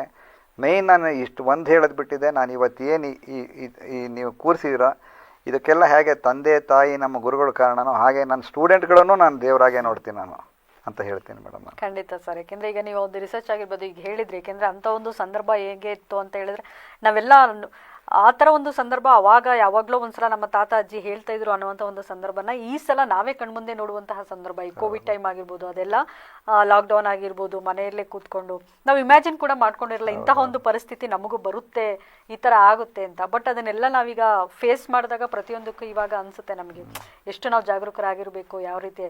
ಬಟ್ ಏನು ಮಾಡೋದಕ್ಕಾಗಲ್ಲ, ಎಷ್ಟೇ ನಮ್ಮಲ್ಲಿ ನಾವು ಜಾಗರೂಕರಾಗಿದ್ರು ಕೂಡ ಈ ಥರ ಎಲ್ಲ ಬಂದಾಗ ಅದನ್ನು ಫೇಸ್ ಮಾಡಬೇಕು ಧೈರ್ಯದಿಂದನೂ ಹೊರತು ಇನ್ನೇನು ಮಾಡೋದಕ್ಕಾಗಲ್ಲ. ಅಂಥ ಸಂದರ್ಭದಲ್ಲೂ ಕೂಡ ನೀವು ಎಲ್ಲರೂ ಮನೇಲಿ ಕೂತ್ರು ತಾವು ಮನೇಲಿ ಕೂರದೆ ಅದರಲ್ಲೂ ಒಂದು ರಿಸರ್ಚ್ನ ಮಾಡಿ ಸ್ಟೂಡೆಂಟ್ಸ್ಗಳ ಜೊತೆಗೆ ಒಂದು ಮಿಷನನ್ನು ಕಂಡುಹಿಡಿದು ಎಲ್ಲ ಮಾಡಿದ್ರು. ಸೊ ಅದು ಈಗ ಯಾವ ರೀತಿ ಅದು ಸಾಕಾರ ಆಗ್ತಾ ಇದೆಯಾ ಅಥವಾ ಎಲ್ಲ ಕಡೆ ಅದು ಇದನ್ನು ಮಾಡ್ತಾ ಇದೆಯಾ? ಅದು ಏನಂತಂದ್ರೆ ಇನ್ನೂ ಒಂದು ಮ್ಯಾನುಫ್ಯಾಕ್ಚರಿಂಗ್ ಆಗಬೇಕದು. ಬಟ್ ಅವತ್ತು ಕಂಡುಹಿಡಿದಿದ್ದು ನಾವೇನು ಅಂದರೆ ಅವತ್ತು ಅದಕ್ಕೋಸ್ಕರ ಕಂಡುಹಿಡಿದಿದ್ದು ಇವತ್ತು ಅದು ಬೇರೆ ಬೇರೆ ಅಪ್ಲಿಕೇಶನ್ಗೂ ಆಗುತ್ತೆ. ಈಗ ಇದು ಯೂರಿನಲ್ಲಿ ಎಷ್ಟು ಗ್ಲೂಕೋಸ್ ಇದೆ, ಮತ್ತು ರಕ್ತದಲ್ಲಿ ಎಷ್ಟು ಗ್ಲೂಕೋಸ್ ಇದೆ, ಯಾವ ಥರ ರಕ್ತದಲ್ಲಿ ಯಾವ್ಯಾವ ಇದು ಇದೆ. ಈಗ ಕಿಡ್ನಿ ಪೇಷಂಟ್ಗಳು ಬರ್ತಾರೆ, ಕ್ರಿಯಾಟಿನಿನ್ ಎಷ್ಟಿದೆ, ಅದರಲ್ಲಿ ಪೊಟ್ಯಾಷಿಯಮ್ ಎಷ್ಟಿದೆ, ಮೆಗ್ನೀಷಿಯಮ್, ಈ ಥರದ್ದೆಲ್ಲದನ್ನು ನಾವು ಪೊಟ್ಯಾಷಿಯಮ್ ಇದೆಲ್ಲ ಎಷ್ಟಿದೆ ಅಂತ ನಿಖರವಾಗಿ ಹೇಳ್ಬೋದು. ಆಮೇಲೆ BP ಫೈಂಡ್ ಔಟ್ ಮಾಡ್ಬೋದು. ಆಮೇಲೆ ಈ ಕಣ್ಣಿಗೆ ಇಂಟ್ರಾಕ್ರೇನಿಯಲ್ ಮುಂಚೆ ಕಣ್ಣಿಗೆ ಏನಂದರೆ ಹೊಡೆಯೋರಿಗೆ ಟಕ್ ಟಕ್ ಟಕ್ ಅಂತ ಅಂದ್ಬಿಟ್ಟು with laser we can get ಇದು ಅದು ಇಂಟ್ರಾಕ್ರೇನಿಯಲ್ ಪ್ರೆಷರ್ ಅಂತಾರೆ. ಅದಕ್ಕೆ ಒಳಗಡೆ ಕಣ್ಣಿನೊಳಗಡೆ ಎಷ್ಟು ಪ್ರೆಷರ್ ಇದೆ ಅಂತ ಇದು ಮಾಡ್ಬೋದು. ಸರಿ, ಇಂಟ್ರಾ ಆಕ್ಯುಲರ್ ಪ್ರೆಷರ್ ಅಂತ. ಇಂಟ್ರಾಕ್ರೇನಿಯಲ್ ಪ್ರೆಷರ್ ಅಂದರೆ ಈ ಮೆದುಳಿನ ಇದಕ್ಕೆ. ಸೊ ಆ ಥರ ನೀವು ಇದನ್ನು ಮಾಡ್ಬೋದು. ಇದರಲ್ಲಿ ಪ್ರೆಷರ್ ಸೆನ್ಸರ್ ಅಂತ ಬರುತ್ತೆ, ಟೆಂಪರೇಚರ್ ಸೆನ್ಸರ್ ಅಂತ ಬರುತ್ತೆ. ನಾನು ಆಲ್ರೆಡಿ ಒಂದು ಸಣ್ಣದೊಂದಿದೆ, ನಾನು ಸ್ಟೂಡೆಂಟ್ ಮಾಡಿದ್ದಾರೆ, ಅದನ್ನು ತರಲಿಲ್ಲ. ಅದನ್ನು it is there available in my lab. Okay, ಅಂದರೆ ನಾವು ಯಾವುದೇ ಆಗಲಿ ವೀಕ್ಷಕರೇ, ನಾವು ಈಗ ನೀವು ನೋಡಿರ್ತೀರ, ಯಾಕೆಂದರೆ ಯಾವುದೇ ಒಂದು ಲ್ಯಾಬ್ಗೆ ಹೋದ್ರೂ ಏನಾದರೂ ಒಂದು ಟೆಸ್ಟ್ ಕೊಟ್ಟರು ಕೂಡ ಕೊಡಬೇಕು, ಬರಬೇಕು, ಮತ್ತು ಅವ್ರು ಯಾವಾಗ ಹೇಳ್ತಾರೆ ಅವಾಗ ಹೋಗಿ ಇಸ್ಕೋಬೇಕು. ಸೊ ಟೈಮಿಂಗ್ಸ್ ಇರುತ್ತೆ ಎಷ್ಟು ಅಂತ ಹೇಳ್ಬಿಟ್ಟು, 1 ದಿನ 3 ಡೇಸ್ ಆ ಥರ ಎಲ್ಲ. ಬಟ್ ಈ ಮಿಷನ್ ಏನು ಅಂತ ಹೇಳಿದರೆ ಫ್ರ್ಯಾಕ್ಷನ್ ಆಫ್ ಸೆಕೆಂಡಲ್ಲಿ ತಕ್ಷಣವೇ ನಮ್ಮ ಬಾಡಿಲಿ ಏನು ನಾವು ಇದು ಮಾಡ್ತೀವಿ ಅದನ್ನು ತಕ್ಷಣವೇ ಯಾವ ವೈರಸ್ ಇದೆ ಏನು ಎಂತು ಅನ್ನುವಂಥ ಅವಾಗಲೇ ತಿಳಿಸ್ಕೊಡುವಂತಹ ಒಂದು ಸಾಧನವನ್ನು ಇವರು ಕಂಡುಹಿಡಿದ್ದಾರೆ. ಸರ್, ಖಂಡಿತವಾಗ್ಲೂ ಇದು ದೊಡ್ಡ ಮಟ್ಟದಲ್ಲಿ ಯಶಸ್ವಿ ಆಗಲಿ. ಏಕೆಂದರೆ ನೋಡಿರ್ಬೋದು ಲ್ಯಾಬಲ್ಲಿ ಗಂಟೆಗಟ್ಟಲೆ ಕಾಯ್ಕೊಂಡು ಕೂತಿರ್ತೀವಿ ನಾವು, ಅದನ್ನು ಮಾಡಿಸ್ಕೊಳಕ್ಕಾಗಿರ್ಬೋದು, ಮತ್ತು ರಿಪೋರ್ಟ್ ಇಸ್ಕೊಳಕ್ಕಾಗಿರ್ಬೋದು, ಹೋಗಿ ವೆಯ್ಟ್ ಮಾಡುವಂತಹ ಪರಿಸ್ಥಿತಿ. ಆಮೇಲೆ ಎಮರ್ಜೆನ್ಸಿ ಕೇಸ್ಗಳನ್ನು ಕೂಡ ತುಂಬಾ ಇದು ಉಪಯೋಗ ಆಗುತ್ತೆ ಅಂತ ನನಗೆ. ಏಕೆಂದರೆ ಅವಾಗಿದ್ದು ಏನಿದೋ ಆಗಿದೆಯಾ ಅವಾಗಲೇ ತಕ್ಷಣಕ್ಕೆ ಗೊತ್ತಾದರೆ ಅವರಿಗೆ ತಕ್ಷಣಕ್ಕೆ ಸೂಕ್ತ ಚಿಕಿತ್ಸೆಯನ್ನು ಕೊಡೋದಕ್ಕೆ ತುಂಬಾ ಉಪಯೋಗಕಾರಿ. ಸೊ ಹಾಗಾಗಿ ನೀವು ಮಾಡ್ತಾ ಇರುವಂತಹ ಇದು ಸಾಕಷ್ಟು ಬೇಗ ಅದು ಮಿಷನ್ ಬರಲಿ, ಎಲ್ಲರಿಗೂ ಕೂಡ ಅದರಿಂದ ಉಪಯೋಗ ಆಗಲಿ ಅಂತ ನಾನು ಹೇಳ್ತೀನಿ. ಹಾಗೆ ಸಾಕಷ್ಟು ಪ್ರಶಸ್ತಿಗಳು ನಿಮ್ಮನ್ನು ಅರಸ್ಕೊಂಡು ಬಂದಿದೆ, ಅದರಲ್ಲೂ ನ್ಯಾಷನಲ್ ಅಲ್ಲ ಇಂಟರ್ನ್ಯಾಷನಲ್ ಪ್ರಶಸ್ತಿಗಳು ನಿಮ್ಮನ್ನು ಅರಸ್ಕೊಂಡು ಬಂದಿದೆ.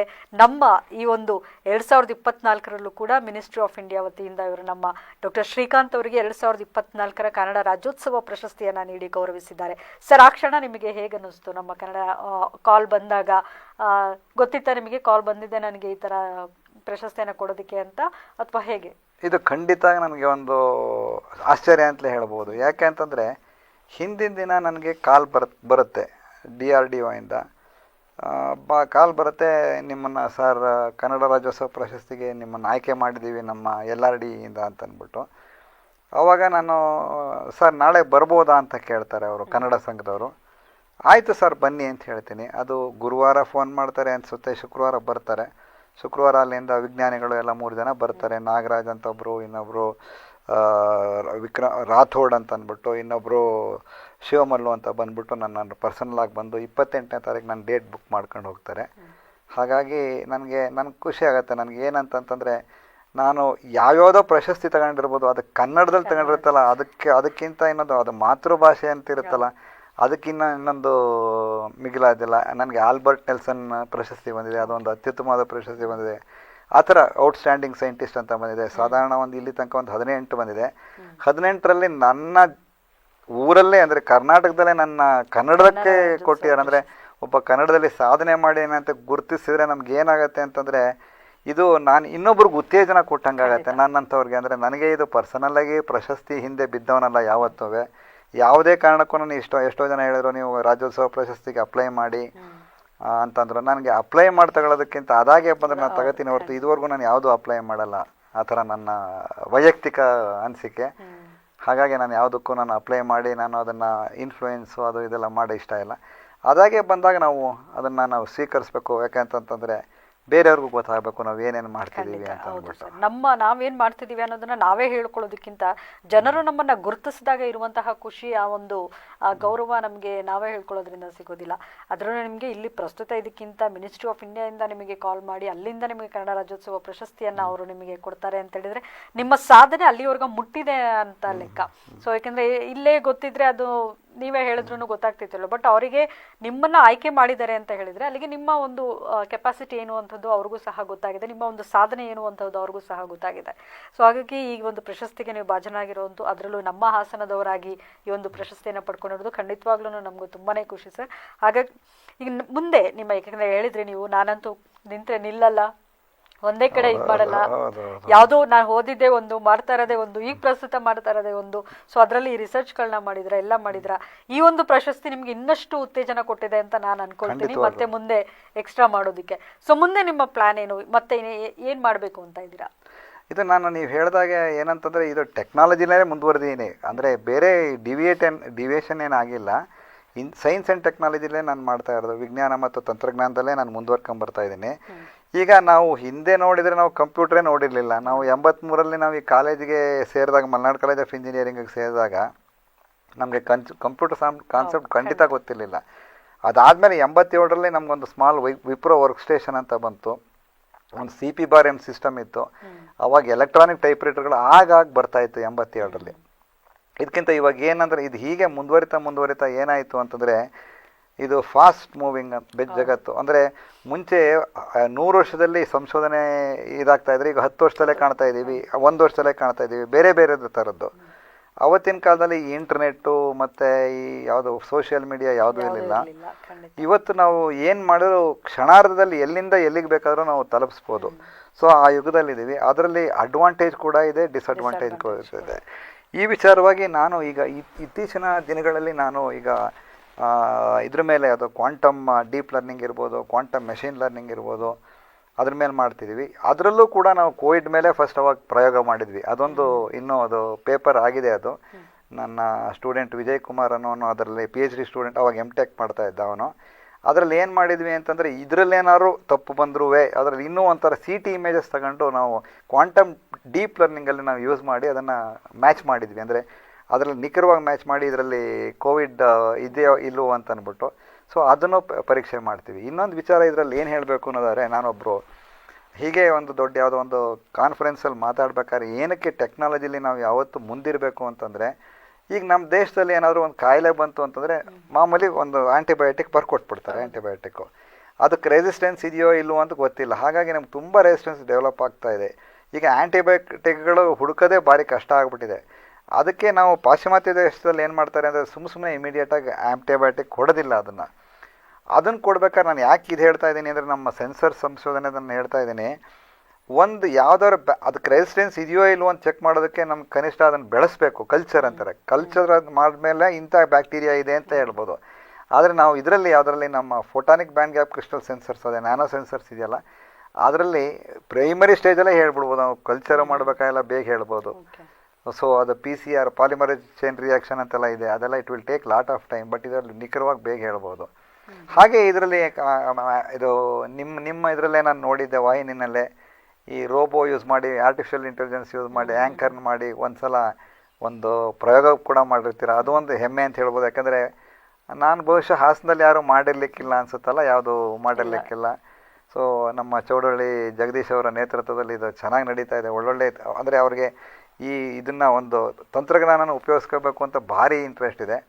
ಸೊ ಹಾಗಾಗಿ ನಾನು ಏನು ಮಾಡಿದೆ ಅಂದರೆ, ಅವರು ಸರ್ ನಿಮಗೆ ಡಾಕ್ಟರ್ SS ಅಯ್ಯಂಗಾರ್ ಅವರೊಬ್ಬರು, he is suppose to be the almost father of computers ಅಂತಲೇ ಹೇಳ್ಬೋದು. 1976ರಿಂದ US ಅಲ್ಲಿ ಬೇರೆ ಬೇರೆ ಯೂನಿವರ್ಸಿಟಿಗಳಲ್ಲಿ ಈ ತಂತ್ರಜ್ಞಾನನ ಇದು ಕಂಪ್ಯೂಟರ್ನ ಕಂಡುಹಿಡಿದಿದ್ದು ಅದನ್ನೆಲ್ಲ ಮಾಡ್ಕೊಂಡು ಬಂದಿದ್ದಾರೆ.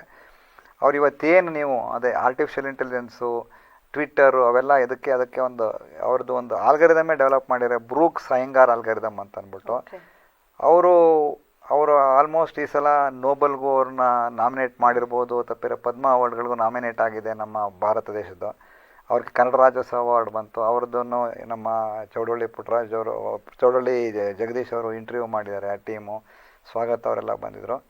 ಸೊ ಅವ್ರ ಜೊತೆ ನಮ್ಮ ಸಾಂಗತ್ಯವಿದ್ದು ನಾವು ಸೇರಿ ಅವರು ನಮಗೆ ಮಾರ್ಗದರ್ಶನ ಮಾಡ್ತಾ ಇದ್ದಾರೆ ಕ್ವಾಂಟಮಲ್ಲಿ. ಅವರು ಮೆಷಿನ್ ಲರ್ನಿಂಗ್ ಇರ್ಬೋದು, ಡೀಪ್ ಲರ್ನಿಂಗ್ ಇರ್ಬೋದು. ಅದು ಮುಂದಕ್ಕೆ ನಮ್ಮ ಮಲ್ನಾಡು ಕಾಲೇಜಿಗೆ ಅವ್ರನ್ನ ಕರೆಸ್ಬೇಕು ಅಂತ ನನ್ನ ಇಚ್ಛೆ ಇದೆ.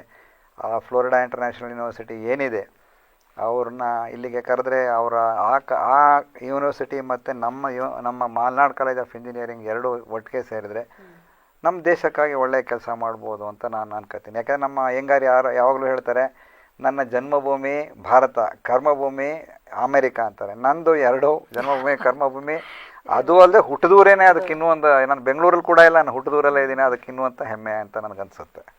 ಖಂಡಿತವಾಗ್ಲೂ ಸರ್. ಏಕೆಂದರೆ ಏನಾದರೂ ಒಂದು ನಾವು ಸಾಧನೆ, ನಾನು ಆಗಲೇ ಹೇಳಿದೆ, ಸಾಧನೆ ಮಾಡಬೇಕು ಅಂದರೆ ಅದರಲ್ಲೂ ನಮ್ಮ ಹುಟ್ಟೋರಿಗೆ ನಾವು ಮಾಡ್ತಿದ್ದೀವಿ ಅಂತ ಹೇಳಿದರೆ ಅದಕ್ಕಿಂತ ಖುಷಿ ಬೇರೆ ಇನ್ನೇನೂ ಇಲ್ಲ. ಸೊ ಸಾಕಷ್ಟು ಈಗ ನಿಮ್ಮ ಮೈಂಡಲ್ಲೂ ಕೂಡ ನಾನು ಈಗ ಮಾಡಬೇಕು, ಹಾಗೆ ಮಾಡಬೇಕು ಅಂತ ಹೇಳಿದೆ. ಸಾಕಷ್ಟು ಜನ ಉತ್ತೇಜನ ಕೊಡ್ತಾ ಇದ್ದಾರೆ. ನೀವು ನಿಮ್ಮ ಸ್ಟೂಡೆಂಟ್ಸ್ಗಳಿಗೆ ಉತ್ತೇಜನವನ್ನು ಕೊಡ್ತಾ ಇದ್ದೀರಾ. ಖಂಡಿತವಾಗ್ಲೂ ನಿಮ್ಮ ಅವರೆಲ್ಲರ ಸಾಂಗತ್ಯದಲ್ಲಿ ಇನ್ನಷ್ಟು ಸಂಶೋಧನೆಗಳು ಹೊರಬರಲಿ. ಏನು ಇವಾಗ ನೀವು ಕ್ವಾಂಟಮ್ ಇದರಲ್ಲಿ ನೀವು ಮಾಡ್ತಾ ಇದ್ದೀರಾ ಅದನ್ನು ಕೂಡ ಹೊರಗಡೆ ಬರಲಿ ಅಂತ ನಾನು ಆಶಿಸ್ತೀನಿ. ಹಾಗೆ ಜಿಲ್ಲಾಡಳಿತವೂ ಸಹ ಇಂಥ ಒಂದು ಸಾಧಕರನ್ನು ಖಂಡಿತವಾಗ್ಲೂ ಕೂಡ ಗುರುತಿಸ್ತಾ ಇದೆ ಅಂತ ಹೇಳಿದ್ರೆ ನಿಜವಾಗ್ಲೂ ಖುಷಿ ಆಗುತ್ತೆ. ಯಾಕೆಂದರೆ ಸಾಕಷ್ಟು ಪ್ರಶಸ್ತಿಗಳನ್ನ ನಾವಾಗೆ ತಗೊಳ್ಳೋದಾಗ್ಲಿ ಅಥವಾ ನಾವು ಮಾಡಿದ್ದೀವಿ ಅಂತ ಅವರಿಗೆ ತಿಳಿಸೋದಾಗ್ಲಿ, ಇದೆಲ್ಲದಕ್ಕಿಂತ ಅವರೇ ನಮ್ಮನ್ನು ಗುರುತಿಸಿ ಈ ಒಂದು ಪ್ರಶಸ್ತಿಯನ್ನು ಕೊಟ್ಟಿದ್ದಾರೆ ಅಂತ ಹೇಳಿದರೆ ನಮಗೆ ನಿಜವಾಗ್ಲೂ ಕೂಡ ಹೆಮ್ಮೆಯ ವಿಷಯ. ಅದರಲ್ಲಿ ಡಾಕ್ಟರ್ ಶ್ರೀಕಾಂತ್ ಅವರು ಮುಂಚೂಣಿಯಲ್ಲಿದ್ದಾರೆ ಅಂತಲೇ ಹೇಳ್ಬೋದು. ಸಾಕಷ್ಟು ಎಷ್ಟೇ ಪ್ರಶಸ್ತಿ ಅವರೇ ಹೇಳಿದ್ರು, ಇಂಟರ್ನ್ಯಾಷನಲ್ ಪ್ರಶಸ್ತಿಗಳೆಲ್ಲ ಅವ್ರನ್ನ ಅರಸ್ಕೊಂಡು ಬಂದಿದೆ. ಆದರೆ ನಮ್ಮ ಒಂದು ಪ್ರಶಸ್ತಿ ನಮ್ಮ ದೇಶದಲ್ಲಿ, ನಮ್ಮ ಜನಗಳು, ನಮ್ಮ ಹಾಸನದಲ್ಲಿ, ನಮ್ಮ ಜಿಲ್ಲಾಡಳಿತ ನಮ್ಮನ್ನು ಗುರುತಿಸಿ ಕೊಡುವಂಥದ್ದು ಇದೆಯಲ್ಲ, ಆ ಒಂದು ಪ್ರಶಸ್ತಿ ಮುಂದೆ ಬೇರೆ ಯಾವ ಪ್ರಶಸ್ತಿಗಳನ್ನು ಕೂಡ ಸಮ ಆಗೋದಿಲ್ಲ. ಮೊದಲು ನನ್ನ ಪಕ್ಕದಲ್ಲಿರೋರು ಗುರುತಿಸಿದ್ರೆ ಆಮೇಲೆ ಸುತ್ತಮುತ್ತಲಿರೋರೆಲ್ಲ ಗುರುತಿಸ್ತಾರೆ. ಸೊ ಹಾಗಾಗಿ ಸುತ್ತಮುತ್ತಲಿರೋರೆಲ್ಲ ಎಲ್ಲೋ ಗುರುತಿಸೋದಕ್ಕಿಂತ ನನ್ನ ಜೊತೆಲಿರೋರು ಗುರುತಿಸಿದಾಗ ಅದೊಂಥರ ಖುಷಿ, ಹೆಮ್ಮೆ ಅಂತಲೇ ಹೇಳ್ಬೋದು.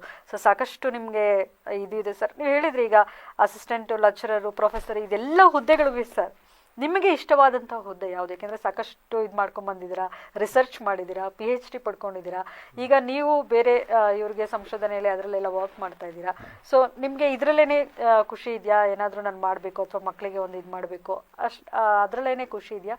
ಅಥವಾ ನಿಮಗೆ ಒಂದು ಇಷ್ಟ ಆಗುವಂಥದ್ದು, ಈಗ ನಿಮ್ಮ ಮಗಳೂ ಕೂಡ ಯಾಕೆಂದರೆ ಡಾಕ್ಟರ್ ಆಗಿರ್ಬೋದು, ಅವ್ರ ಜೊತೆನೂ ನೀವು ಟೈಮ್ ಸ್ಪೆಂಡ್ ಮಾಡಬೇಕಾಗುತ್ತೆ. ಯಾಕೆಂದರೆ ಡಾಕ್ಟರ್ ಅಂದಮೇಲೆ ಅವರು ಕೂಡ ಫುಲ್ ಬ್ಯುಸಿ. ಅದರಲ್ಲೂ ಕೂಡ ಅವರು ತುಮಕೂರಲ್ಲಿ ಮಾಡ್ತಾ ಇದ್ದಾರೆ ಅಂತ ನೀವು ಹೇಳಿದ್ರಿ. ನಿನ್ನ ಫ್ಯಾಮಿಲಿ ಅಂತೂ ಹೇಳೋದು ಬೇಡ, ಅವರ ಪ್ರೊಫೆಷನಲ್ಲಿ ಬ್ಯುಸಿ ಆಗಿರ್ತಾರೆ, ಅವ್ರಿಗೂ ಇದು ಕೊಡಬೇಕು. ನನಗೆ ಅನ್ಸೋ ಪ್ರಕಾರ ಜಾಸ್ತಿ ಹೊತ್ತು ನೀವು ಸ್ಟೂಡೆಂಟ್ಸ್ ಜೊತೆನೇ ಇರ್ತೀರಾ ಅಂತ ಅನ್ಸುತ್ತೆ ನಿಮ್ಮ ಕೆಲಸ ಕಾರ್ಯಗಳಲ್ಲಿ, ವರ್ಕಲ್ಲಿ. ಸೊ ಸ್ಟೂಡೆಂಟ್ಸ್ಗಳ ಸಪೋರ್ಟ್ ಹೇಗಿದೆ ಸರ್? ಯಾಕೆಂದರೆ ಈಗ ನೀವು ಯಾವುದಾದ್ರೂ ಒಂದು ಈಗ ಹೇಳಿದ್ರೆ ಸ್ಟೂಡೆಂಟ್ಸ್ನ ಇಟ್ಕೊಂಡೆ ನೀವು ಅದು ಒಂದು ರಿಸರ್ಚ್ನ ಮಾಡಿದ್ದು, ಯಾಕೆಂದರೆ ಅವರನ್ನು ಕೂಡ ನಿಮಗೆ ಸಪೋರ್ಟ್ ಮಾಡಿದಾಗ ಮಾತ್ರ ಅದ್ರ ಜೊತೆ ಸ್ಟೂಡೆಂಟ್ಸ್ಗಳಿಗೆ ಎಷ್ಟು ಹೆಮ್ಮೆ ಇದೆ ನಿಮ್ಮ ಜೊತೆ ವರ್ಕ್ ಮಾಡೋದು? ನನಗೆ ನಾನು ಅದನ್ನೇ ಅವಾಗನೇ ಹೇಳಿದ್ನಲ್ಲ, ನಾನು ಹೇಗೆ ನಮ್ಮ ತಂದೆ ತಾಯಿ ಇರ್ಬೋದು, ಗುರುಗಳಿರ್ಬೋದು, ಅದೇ ಮಟ್ಟದಲ್ಲಿ ನಾನು ಸ್ಟೂಡೆಂಟ್ ನೋಡ್ತೀನಿ. ಯಾಕಂದರೆ ಸ್ಟೂಡೆಂಟ್ಗಳಿಂದಲೂ ನಾನು ಭಾರಿ ಕಲ್ತ್ಕೊಂಡ್ಬಿಡ್ತೀನಿ. ಕಲ್ತಿರೋದು ಭಾರಿ ಇದೆ. ನಾವು ಹೇಳ್ಕೊಡ್ಬೇಕಾದ್ರೆ ತುಂಬ ಕಲಿತೀವಿ ಸ್ಟೂಡೆಂಟ್ಸ್ಗಳಿಂದ. ಈಗ ನಾವೇನೇ ಸಾಧನೆ ಮಾಡಬೇಕಾದ್ರೂ ನಾನು ಒಬ್ಬ ಮಾಡೋಕ್ಕಾಗಲ್ಲ. ಅಪ್ ಟು PhD ನಾವೇನು ಮಾಡ್ಬೋದು, ನಮ್ಮ ವರ್ಕ್ ಮಾಡ್ತೀವಿ. PhD ಆದಮೇಲೆ ನಮ್ಮ ಸ್ಟೂಡೆಂಟ್ಸ್ ಬರ್ತಾರೆ.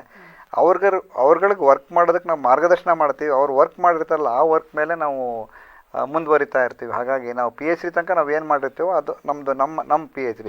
ನೆಕ್ಸ್ಟ್ ನಾವು ಏನು PhD ಕೊಡಿಸ್ತಾ ಇರ್ತೀವೋ, ಮಾಡ್ತಾ ಇರ್ತಾರೆ ನಮ್ಮ ಹುಡುಗರು.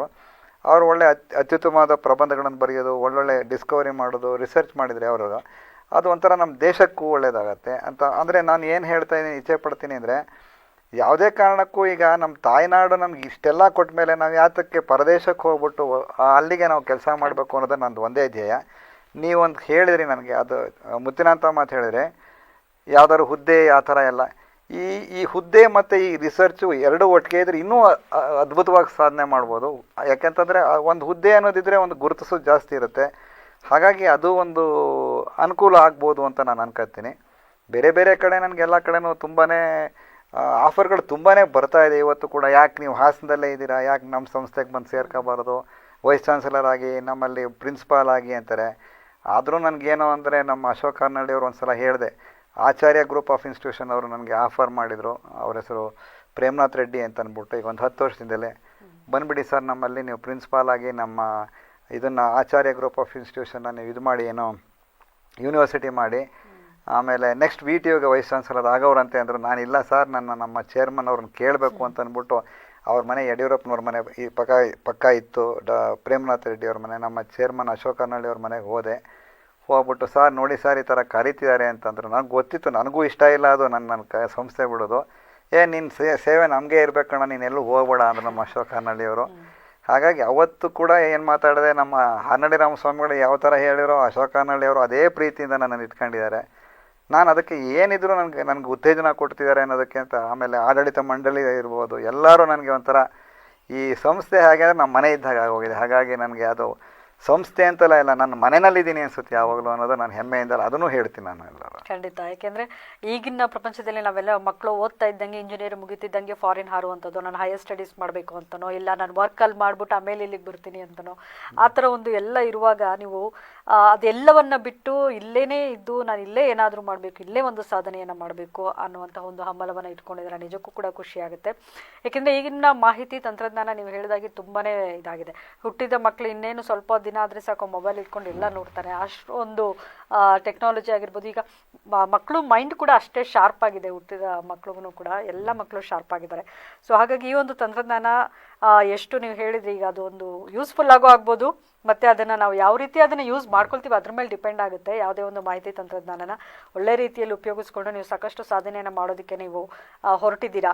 ಕೊನೆಯದಾಗಿ ಸರ್, ನಿಮ್ಮಂತೆ ಸಾಧನೆ ಮಾಡಬೇಕು ಅಂತ ಇರುವಂತಹ ನಮ್ಮ ಯುವಕ ಯುವತಿಯರಿಗಾಗಿರ್ಬೋದು ಅಥವಾ ಯಾರಾದರೂ ಆಗಿರ್ಬೋದು, ಅಂಥವರಿಗೆ ನೀವು ಏನು ಕಿವಿ ಮಾತು ಹೇಳೋದಕ್ಕೆ ಇಷ್ಟಪಡ್ತೀರಾ? ಇದು ಒಂದು ಒಳ್ಳೆಯ ಪ್ರಶ್ನೆ ಹೇಳಿದರು. ಮೊನ್ನೆ ನನಗೆ ಯಾವಾಗ ನಮ್ಮ LRDಯಿಂದ ಬಂದು ಕರೆದ್ರು, ಅವ್ರು ಹೇಳಿದ್ರು, ಪ್ರೊಫೆಸರ್ ನೀವೊಂದು ಒಳ್ಳೆ ಕೆಲಸ ಮಾಡೋದಕ್ಕೆ ನಾವು ಒಂದು ನಿಮ್ಮ ಕಡೆಯಿಂದ ಒಳ್ಳೆ ಕೆಲಸ ಆಗ್ಬೋದು ಮಾಡಬೇಕು ಅಂತ ಕೇಳಿದರು. ಏನು ಸರ್ ಅಂತ ಕೇಳಿದೆ. ನೀವು ಹೇಗೆ ನಿಮ್ಮ ಥರ ಇದ್ದೀರೋ ನಿಮ್ಮ ಥರನೇ ಇನ್ನೊಂದಷ್ಟು ಜನ ನೀವು ಯಾಕೆ ಮಾಡಬಾರ್ದು ಅಂತ ಕೇಳಿದ್ರು. ನಾನು ಹೇಳಿದೆ, ಅದನ್ನು ಮಾತ್ರ ಖಂಡಿತ ಸಾಧ್ಯ ಇಲ್ಲ. ನನ್ನ ಥರದವ್ರೆ ನಾನು PhD ಕೊಡಿಸ್ಬೋದು ಹೊರತು ನನ್ನ ಮೆಂಟಾಲಿಟಿ ಥರ ಇರೋದಕ್ಕೆ ನಾನು ಮಾಡೋದಕ್ಕಾಗಲ್ಲ. ಅದು ಅವ್ರು ಕಲ್ತ್ಕೋಬೇಕು ಅದು ಹೊರತು ನನ್ನ ಮೆಂಟಾಲಿಟಿ ನಾನು ಮಾಡೋಕ್ಕಾಗಲ್ಲ.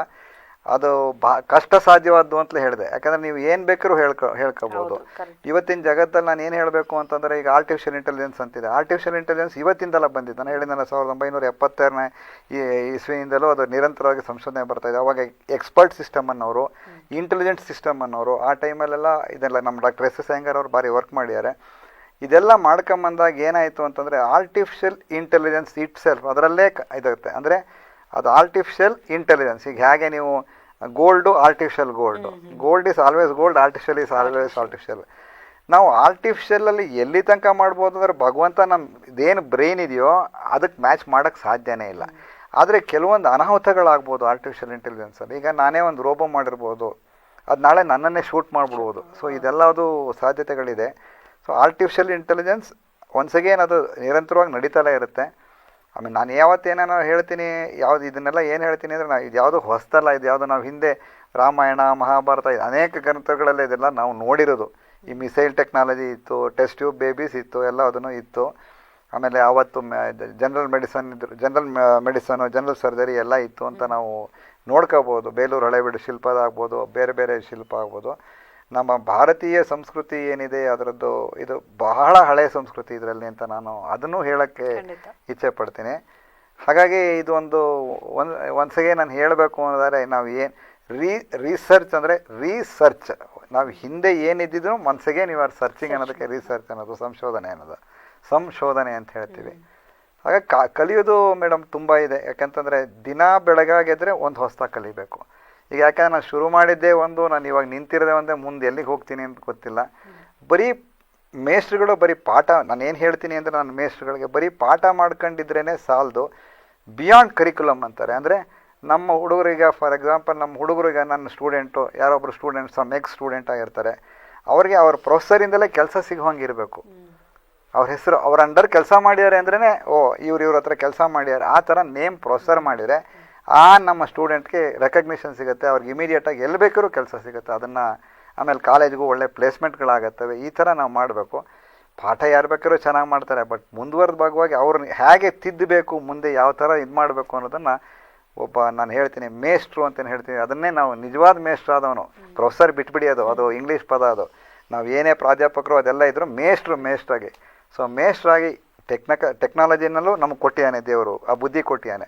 ಅದನ್ನು ನಾವು ನಮ್ಮ ವಿದ್ಯಾರ್ಥಿಗಳ ದಾರೆ ಇರಬೇಕು. ಹೀಗಾಗಿ ನಾನು ಏನು ಹೇಳ್ತೀನಿ ಅಂತಂದರೆ, ನಾನು ನಮ್ಮ ಕಾಲೇಜಿಗೆ ಇವಾಗಲೂ ಹೇಳ್ತಾ ಇರೋದು ಅಂತಂದರೆ, ನೀವು ಎಲ್ಲಿದ್ದರೂ ನಾವು ಇವತ್ತು ಇಂಟರ್ನೆಟ್ ಎಲ್ಲ ಇದೆ, ಎಲ್ಲಿ ಬೇಕಾದ್ರೂ ನೀವು ಸಾಧನೆ ಮಾಡ್ಬೋದು ಅಂತ ನಾನು ಖಂಡಿತವಾಗ್ಲೂ ನಾನು ಹೇಳ್ತೀನಿ. ನಾನು ಬೆಂಗಳೂರಲ್ಲೇ ಕೂತ್ಕೊಂಡು ಮಾಡಬೇಕು, ತಪ್ಪಿರೋ ವಾಷಿಂಗ್ಟನ್ನಲ್ಲಿ ಹೋಗಬೇಕು, ತಪ್ಪಿರೋ ಆಸ್ಟ್ರೇಲಿಯಾದಲ್ಲಿ ಇರಬೇಕು ಅಂತೇನಿಲ್ಲ. ನೀವು ಎಲ್ಲಿ ಕೂತ ಜಾಗದಲ್ಲೇ ನೀವು ಸಂಶೋಧನೆ ಮಾಡ್ಬೋದು ಅಂತ ನಾನು ಹೇಳ್ತೀನಿ. ಖಂಡಿತವಾಗ್ಲೂ ಸರ್. ಒಟ್ಟಿನಲ್ಲಿ ಏನು ಮಾಡಬೇಕು ಅಂದರೆ, ಸಾಧನೆ ನಾವು ಮಾಡಬೇಕು ಅನ್ನೋಂಥ ಹಂಬಲ ನಮ್ಮಲ್ಲಿ ಇರಬೇಕು. ಅವಾಗ ನಾವು ಎಲ್ಲಿದ್ರೂ ಹೇಗೆ ಇದ್ರೂ ಯಾವ ಇದರಲ್ಲಿದ್ರೂ ಕೂಡ ನಾವು ಮಾಡೋದಕ್ಕೆ ಸಾಧ್ಯ. ಸೊ ನಮ್ಮಲ್ಲಿ ನಾವು ಸಾಧನೆ ಮಾಡಬೇಕು ಅನ್ನುವಂತಹ ವಿಷಯ ಇಲ್ಲ ಅಂತ ಹೇಳಿದರೆ, ನೀವೇನೇ ಮಾಡಿದ್ರೂ, ಯಾರು ಸಪೋರ್ಟ್ ಇದ್ರೂ ಏನೂ ಮಾಡೋದಕ್ಕೆ ಸಾಧ್ಯವಿಲ್ಲ.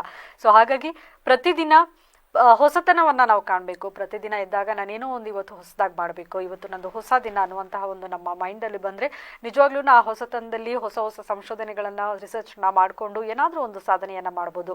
ಈಗಂತೂ ಟೆಕ್ನಾಲಜಿ ಸಾಕಷ್ಟಿದೆ, ಪ್ರತಿಯೊಂದು ವಿಷಯಗಳಲ್ಲೂ ಕೂಡ ಒಂದೊಂದು ಕೆಲಸವನ್ನು ಮಾಡುವಂತಹ ಆಪರ್ಚುನಿಟೀಸ್ ಇದೆ ಈಗಿನ ಒಂದು ಮಕ್ಕಳಿಗೆ.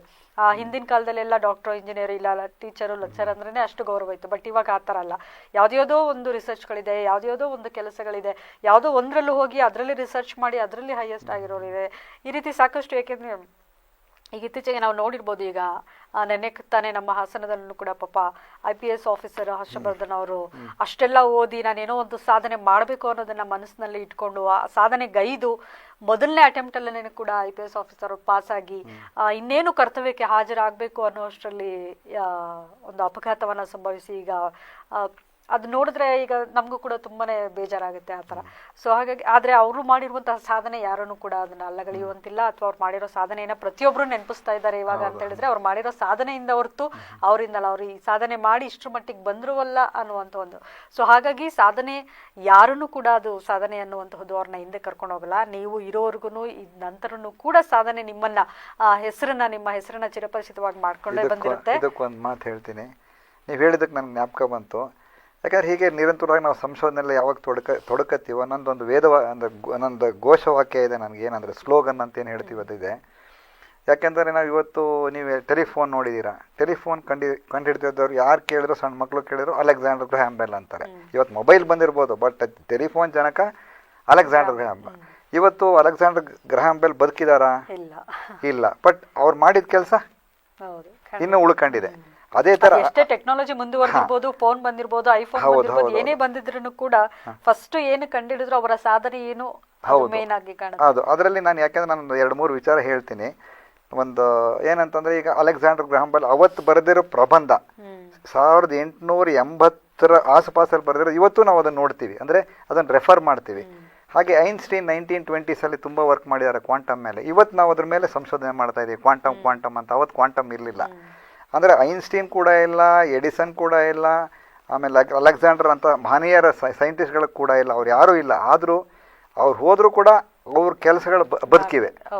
ಅಂದರೆ ನಾನು ಏನು ಹೇಳೋದು ಅಂದರೆ, ನಾನು ನಮ್ಮ ಸ್ಟೂಡೆಂಟ್ಗಳಿಗೆ ಹೇಳೋದು ಅಂದರೆ, ನೀವು ಹುಟ್ಟಿದ ಮೇಲೆ ಒಂದೇ ಒಂದು ಪ್ರಬಂಧ ಮಾಡಿ, ಅದು ಅತ್ಯುತ್ತಮವಾಗಿರಬೇಕು. ಅಂದರೆ ನೀವು ಸತ್ತ ಮೇಲೂ ಅದನ್ನು ಇರುತ್ತೆ, ಸಾವಿರಾರು ವರ್ಷಗಳಿರುತ್ತೆ. ಎರಡನೇದಾಗಿ ಒಂದು ಗಿಡ ನೆಡಿ, ಅದು ಮರವಾಗಿ ನೋಡ್ಕೊಳ್ಳಿ ನೀವು, ಅದೊಂದು. ಎರಡನೇದು, ನಾವು ವರ್ಷಕ್ಕೆ ಒಂದು 2 ಸಲ 3 ಸಲನಾದ್ರು ರಕ್ತದಾನ ಮಾಡಿ. ಯಾಕೆಂದರೆ ಈ 3 ನಾನು ಮಾಡ್ಕೊಂಬಂದಿದ್ದೀನಿ. ಹಾಗಾಗಿ ನಾನು ಮಾಡಿ ಅಂತ ಹೇಳ್ತೀನಿ. ಇದೇ ವಿಚಾರದಲ್ಲಿ ನಾನು ಹೇಳಬೇಕು ಅಂದರೆ, ನಾನು ಐನ್ಸ್ಟೀನ್ ಅವ್ರ ಜೊತೆ ಕೆಲಸ ಮಾಡಿರೋ ಡಾಕ್ಟರ್ ಅಜಯ್ ಘಟಕ್ ಇರ್ಬೋದು, ಅವ್ರ ಜೊತೆ ನಾನು ಸಾಂಗತ್ಯ ಇದೆ. ಆಮೇಲೆ ಸರ್ ಸಿ ವಿ ರಾಮನ್ ಅವ್ರ ಜೊತೆ ಕೆಲಸ ಮಾಡಿದ ಡಾಕ್ಟರ್ SS ಅಯ್ಯಂಗಾರ್ ಅವ್ರ ಸಾಂಗತ್ಯ ಇದೆ. ಇನ್ನೂ ಅನೇಕ ಇಂಥ ವಿಜ್ಞಾನಿಗಳ ಸಂಗತಿ ಇರೋದು ಅದನ್ನು ಏನು ಹೇಳ್ತೀನಿ ಅಂದರೆ ಸೌಭಾಗ್ಯ ಅಂತ ಹೇಳ್ತೀನಿ. ಯಾಕೆಂದರೆ ದೇವರು ಎಲ್ರಿಗೂ ಈ ಥರ ಅವಕಾಶ ಕಲ್ಪಿಸ್ಕೊಡೋದು ಭಾರಿ ಕಡಿಮೆ. ದೇವರು ನೋಡ್ತಾನೆ, ಇವನಿಗೇನೋ ಮನಸ್ಸಲ್ಲಿ ಮಾಡಬೇಕು ಅಂತಿದ್ರೆ ಖಂಡಿತ ಅವ್ನು ನಮಗೆ ಕೈ ಹಿಡಿತಾನೆ. ಯಾವತ್ತೂ ಕಷ್ಟಪಟ್ಟವ್ರಿಗೆ ದೇವರು ಕೈ ಬಿಟ್ಟಿರೋದು ನಾನು ನೋಡಿಲ್ಲ. ನನ್ನ ಪರ್ಸನಲ್ ಇದರಲ್ಲಿ ಏನು ಬೇಕಾದ್ರೂ ಮಾಡ್ತಾನೆ. ಅಂದರೆ ಇನಿಷಿಯಲ್ ಸ್ಟೇಜಸಲ್ಲಿ ತುಂಬ ಕಷ್ಟಪಡಬೇಕಾಗತ್ತೆ. ಕಷ್ಟಪಡಬೇಕಾದ್ರೆ ಆಮೇಲೆ ಮುಂದೆ ಏನಾಗುತ್ತೆ ಅಂದರೆ, ನಾವು ಕಷ್ಟಪಡ್ತಲೇ ಇರ್ತೀವಿ. ನಾವೇನು ಹೇಳ್ತೀವಿ ಅಂದರೆ, ನಾವು ಕೂರಬಾರ್ದು, ನಿರಂತರವಾಗಿ ನಾವು ನಡೀತಲೇ ಇರಬೇಕು ಯಾವತ್ತು. ಆವಾಗ ನಮ್ಮ ಆರೋಗ್ಯನೂ ಚೆನ್ನಾಗಿರುತ್ತೆ, ಆಮೇಲೆ ನಮ್ಮ ಜೊತೆ ನಮ್ಮ ಪಕ್ಕದಲ್ಲಿರೋರ ಜೊತೆ ಸಂಬಂಧವೂ ಚೆನ್ನಾಗಿರುತ್ತೆ, ಎಲ್ಲ ಚೆನ್ನಾಗಿರುತ್ತೆ. ನಾವು ಚೆನ್ನಾಗಿರ್ತೀರೋ, ನೀವು ಚೆನ್ನಾಗಿರ್ತೀರಿ. ಹೀಗಾಗಿ ಇದೊಂದು ನನಗೆ ಭಾರಿ ಹೆಮ್ಮೆ ಅಂತ ಹೇಳ್ತೀನಿ. ಯಾಕೆಂದರೆ ಈಗ ನನ್ನ ಜೊತೆ ಇರೋರಿಗೆಲ್ಲ ನಾನು ಇದೆಲ್ಲ ಮಾಡ್ತೀನಿ ಅಂತೆಲ್ಲ ಗೊತ್ತಿಲ್ಲ ನನಗೆ. ಅವ್ರು ಯಾವತ್ತೋ ಒಂದಿನ ಪೇಪರ್ ಶ್ರೀಕಾಂತ ನೀನು ಇದೆಲ್ಲ ಮಾಡ್ತೀಯನೋ ಅಂತ ಕೇಳ್ತಾರೆ. ನಾನು ಈಗ ಹಾಸನದಲ್ಲಿ ನಾನು ಹುಟ್ಟು ಬೆಳೆದಿರೋದ್ರಿಂದ ಇದು ನನಗೆ ಗೊತ್ತೇ ಇಲ್ವಲ್ಲ ಇದೇನು ಇದು ಅಂತಾರೆ. ಹಾಗಾಗಿ ಪಕ್ಕದಲ್ಲಿದ್ದವ್ರಿಗೆ ಗೊತ್ತಿರಲ್ಲ, ಬಟ್ ಬೇರೆಯವ್ರಿಗೆ ಗೊತ್ತಿರೋದು. ಅಂದರೆ ಅಷ್ಟು ಫಾಸ್ಟಾಗಿ ಜಗತ್ತು ಒಂದು ಪಕ್ಕದ ಮನೆಯವ್ರಿಗೆ ಗೊತ್ತಿರಲ್ಲ, US ತಲುಪಿರುತ್ತೆ ನಾವೇನು ಮಾಡೋರು. ಆ ಥರ ಇದು ಫಾಸ್ಟ್ ಆಗಿದೆ, ಫಾಸ್ಟ್ ಮೂವಿಂಗ್ ಇದು. ಆಮೇಲೆ ಮೆಡಿಕಲ್ ಕ್ಷೇತ್ರದಲ್ಲೂ ಭಾರಿ ಇದಾಗ್ತಾ ಇದೆ, ಏನೋ ರೆವಲ್ಯೂಷನ್ ಅಂತ ಏನಾದ್ರು ಕ್ರಾಂತಿ ಆಗ್ತಾ ಇದೆ. ಇನ್ನು ಮುಂದೆ ಇನ್ನೂ ಟೆಕ್ನಾಲಜಿಗಳು ದಿನಕ್ಕಿಂತ ದಿನಕ್ಕೆ ಚೆನ್ನಾಗಿ ಬರ್ತಾ ಇದೆ ಅಂತ ನಾನು ಹೇಳ್ಬೋದು. ಖಂಡಿತ ಸರ್, ಯಾಕಂದ್ರೆ ಆಪರ್ಚುನಿಟೀಸ್ ತುಂಬಾನೇ ಇದೆ, ಅದನ್ನ ನಾವು ಸದುಪಯೋಗ ಪಡಿಸ್ಕೋಬೇಕು ಅಷ್ಟೇನೆ. ಸೊ ಹೇಳ್ತಾರಲ್ಲ ಹಾಗೆ ಟ್ರೈ ಅಂಟಿಲ್ ಯು ಸಕ್ಸೀಡ್ ಅನ್ನೋ ತರ ಎಲ್ಲಿವರೆಗ ನಾವು ಗೆಲ್ತೀವಿ. ಈಗ ಟ್ರೈ ಮಾಡಿದ್ವಿ, ಅದೇನೋ ಆಯ್ತು ಅಂದ ತಕ್ಷಣ ಅಲ್ಲೇ ಬಿಟ್ರೆ ಅದು ಸಾಧನೆ ಆಗೋದಿಲ್ಲ. ಸೊ ಅಂಟಿಲ್ ನಾವು ಸಕ್ಸೀಡ್ ಅದರಲ್ಲಿ ಯಾವ್ದಾದ್ರು ಒಂದು ವಿಷಯ ತಗೊಂಡಿರ್ಬೋದು, ನಿಮಗೆ ಅದ್ರಲ್ಲಿ ಇಂಟ್ರೆಸ್ಟ್ ಇದೆ ಅಂತ ಹೇಳಿದ್ರೆ ಫಸ್ಟ್ ಅಟೆಂಪ್ಟ್ ಅಲ್ಲೇ ನೀವು ಫೇಲ್ ಆದ್ರಿ ಅಂತ ಹೇಳಿದ್ರೆ ಅದಕ್ಕೆ ನೀವು ಇದು ಮಾಡುವಂತ ಇದೇ ಇಲ್ಲ. ಎಲ್ಲಿವರೆಗೂ ಅದಕ್ಕೆ ನಿಮಗೆ ನೀವು ಸಕ್ಸಸ್ಸನ್ನು ಕಾಣ್ತಿರೋ ಅಲ್ಲಿವರೆಗೂ ನೀವು ಟ್ರೈ ಮಾಡಿದ್ರೆ ಮಾತ್ರ ಕೊನೆಗೆ ನೀವು ಸಕ್ಸಸ್ಸನ್ನು ಕಾಣೋದಕ್ಕೆ ಸಾಧ್ಯ. ಯಾರು ಮೊದಲನೇ ಇದರಲ್ಲೇ ಮಾಡಿದ ತಕ್ಷಣ ಯಾರು ಸಕ್ಸಸ್ಸನ್ನು ಕಾಣೋದಿಲ್ಲ. ಕೆಲವ್ರಿಗೆ ಅದು ಬಂದ್ಬಿಡುತ್ತೆ, ಆದ್ರೆ ಕೆಲವ್ರಿಗೆ ಏನೂ ಮಾಡಂಗಿಲ್ಲ. ಅದು ಟ್ರೈ ಮಾಡ್ತಾ ಇದ್ದಂಗೆ ಅವ್ರಿಗೆ ಸಕ್ಸಸ್ ಕಾಣೋದಕ್ಕೆ ಸಾಧ್ಯ. ಒಟ್ಟಿನಲ್ಲಿ ನಮ್ಮಲ್ಲಿ ಸಕ್ಸಸ್ ಕಾಣಬೇಕು ಅನ್ನುವಂಥದ್ದೊಂದು ಇರಬೇಕಷ್ಟೇ. ಅದು ಮೊದಲನೇ ಅಟೆಂಪ್ಟಲ್ಲಿ ಆಗಿರ್ಬೋದು, 10ನೇ ಅಟೆಂಪ್ಟಲ್ಲಿ ಆಗಿರ್ಬೋದು, ಒಟ್ಟಿನಲ್ಲಿ ನಾನು ಏನಾದರೂ ಮಾಡಿ ಸಾಧನೆ ಮಾಡಬೇಕು ಅಂತ ಇದ್ದಾಗ ಸಾಧನೆ ಮಾಡೋದಕ್ಕೆ ಸಾಧ್ಯ. ಇದಕ್ಕೂ ಒಂದು ಹೇಳ್ತಾರೆ, success without failure is not A success ಅಂತ. ಯಾಕೆಂದ್ರೆ ನಾವು ಎಷ್ಟು ಟ್ರೈ ಮಾಡ್ಕೊಂಡು ಹೋಗ್ತೀವೋ ಅಷ್ಟು ನಮಗೆ ನಾಲೆಡ್ಜ್ ಜಾಸ್ತಿ ಆಗ್ತಾ ಹೋಗುತ್ತೆ. ಮತ್ತೆ ಅದನ್ನ ಸಂಶೋಧನೆ ಮಾಡ್ತಾ ನಾಲೆಡ್ಜ್ನ ನಾವು ಪಡ್ಕೊಳ್ತೀವಿ ಹೊರತು ಅದರಲ್ಲಿ ವೇಸ್ಟ್ ಆಗುವಂಥದ್ದು ಏನೂ ಇಲ್ಲ. ಸೊ ಹಾಗಾಗಿ ಸರ್, ನಿಮ್ಮ ಎಲ್ಲ ಒಂದು ಸಂಶೋಧನೆಗಳು ಮುಂದೆನೂ ಕೂಡ ಸಾಕಷ್ಟು ಏನು ನೀವು ಮಾಡಬೇಕು ಅಂತ ಇದ್ದೀರಾ ಅದೆಲ್ಲದಕ್ಕೂ ಕೂಡ ನಮ್ಮ ಎಲ್ಲರ ಬೆಂಬಲ, ಹಾಸನದ ಜನತೆಯ ಬೆಂಬಲ, ಪ್ರತಿಯೊಬ್ಬರ ಬೆಂಬಲ ಕೂಡ ನಿಮಗೆ ಇರುತ್ತೆ. ಪ್ರತಿಯೊಂದು ನಿಮ್ಮ ಹಾದಿಯಲ್ಲೂ ಕೂಡ ಯಶಸ್ಸು ಕಾಣಲಿ ಅಂತ ನಾನು ಹಾಗೆ ನಮ್ಮ ಚಾನಲ್ನ ಪರವಾಗಿ ಆಶಿಸ್ತೀನಿ sir. Thank you so much ನಮ್ಮ ಕಾರ್ಯಕ್ರಮಕ್ಕೆ ಬಂದಿದ್ದಕ್ಕೆ. ಹಾಗೆ ನಿಮ್ಮ ಎಲ್ಲ ಒಂದು ವಿಸ್ತಾರವಾಗಿ ನೀವು ಏನೇನು ಮಾಡಿದ್ರಿ, ಎಲ್ಲಿಂದ ಬಂದ್ರಿ, ಯಾವ ರೀತಿ ಎಲ್ಲನೂ ನಮಗೆ ತಿಳಿಸ್ಕೊಟ್ಟಿದ್ದೀರಾ. ಹಾಗೆ ಪ್ರೇರಣೆ ಆಗಿದ್ದೀರಾ ಬೇರೆಯವ್ರಿಗೂ ಕೂಡ. ಈ ಒಂದು ನಾನು ಏನಾದರೂ ಒಂದು ಮಾಡಬೇಕು ಅನ್ನುವಂತಹ ಒಂದು ಸಾಧಕರಿಗೆ ನಿಮ್ಮ ಒಂದು ಪ್ರೇರಣೆ ಮಾತಿನಿಂದ ಅವ್ರಿಗೂ ಕೂಡ ಪ್ರೇರಣೆ ಆಗಿದೆ ಅಂತ ನಾನು ಅನ್ಕೊಂಡಿದ್ದೀನಿ. Thank you so much. ಇಲ್ಲಿ ಒಂದು ಕಾರ್ಯಕ್ರಮಕ್ಕೆ ಬಂದೆ ನಮಗೆ ನಿಮ್ಮ ಬಗ್ಗೆ ಸಾಕಷ್ಟು ವಿಚಾರಗಳನ್ನ ನಮಗೆ ತಿಳಿಸ್ಕೊಟ್ಟಿದ್ದಕ್ಕೆ ಧನ್ಯವಾದಗಳು ಮೇಡಮ್. ನನಗೂ ನಮ್ಮ VVC ಚಾನಲ್ನ ಮುಖ್ಯಸ್ಥರಾದ ನಮ್ಮ ಚೌಡವಳ್ಳಿ ಜಗದೀಶ್ ಅವ್ರಿಗೂ, ನನ್ನ ಇಂಟರ್ವ್ಯೂ ಮಾಡಿದ ತಮಗೂ ಮತ್ತೆಲ್ಲ ಸಿಬ್ಬಂದಿ ವರ್ಗದವರಿಗೂ ನನ್ನ ಆಶಯಗಳನ್ನು ತಿಳಿಸ್ತಾ, ಹಾಗೆ ನಿಮ್ಮ ಮುಂದೆ ಇನ್ನೂ ಅನೇಕ ಒಳ್ಳೊಳ್ಳೆ ಕಾರ್ಯಕ್ರಮಗಳು ಮೂಡಿ ಬರಲಿ ನಿಮ್ಮ ಚಾನಲಲ್ಲಿ ಅಂತ ಅಂದ್ಬಿಟ್ಟು ನನ್ನ ಇದನ್ನು I wish that it will be one of the leading channel in future ಅಂತ. ನಾನು ಈಗಾಗಲೇ ಇದೆ ಒಳ್ಳೆಯ ಚಾನಲ್ ಅಂತ ಪ್ರಸಿದ್ಧಿ ಪಡೆದಿದೆ, ಇನ್ನೂ ಅತ್ಯಂತ ಪ್ರಸಿದ್ಧಿ ಪಡೆದಿರಲಿ ಅಂತ ನಾನು ದೇವ್ರನ್ನ ಮಾಡಿ ನಾನು ಧನ್ಯವಾದಗಳು. Thank you so much. ವೀಕ್ಷಕರೇ ನೋಡಿದ್ರಿ ಅಲ್ವಾ? ಸೊ ಈ ದಿನ ನಮ್ಮೊಂದಿಗೆ ಇರುವಂತಹ ಸಾಧಕರು ಡಾಕ್ಟರ್ ಶ್ರೀಕಾಂತ್ ಅವರು ಯಾವ ರೀತಿ ಸಾಧನೆಯನ್ನ ಮಾಡಿದ್ದಾರೆ, ಬೇರೆಯವ್ರಿಗೆ ಯಾವ ರೀತಿ ಪ್ರೇರಣೆ ಆಗಿದ್ದಾರೆ, ಇದೆಲ್ಲದರ ಬಗ್ಗೆ ಮಾಹಿತಿಯನ್ನ ಸವಿಸ್ತಾರವಾಗಿ ನಿಮಗೆ ತಿಳಿಸ್ಕೊಟ್ಟಿದ್ದೀನಿ. ಹಾಗೆ ಮತ್ತೊಬ್ಬ ಸಾಧಕನೊಂದಿಗೆ ನಾನು ನಿಮ್ಮನ್ನ ಭೇಟಿ ಆಗ್ತೀನಿ. ಅಲ್ಲಿವರೆಗೆ ನಮಸ್ಕಾರ.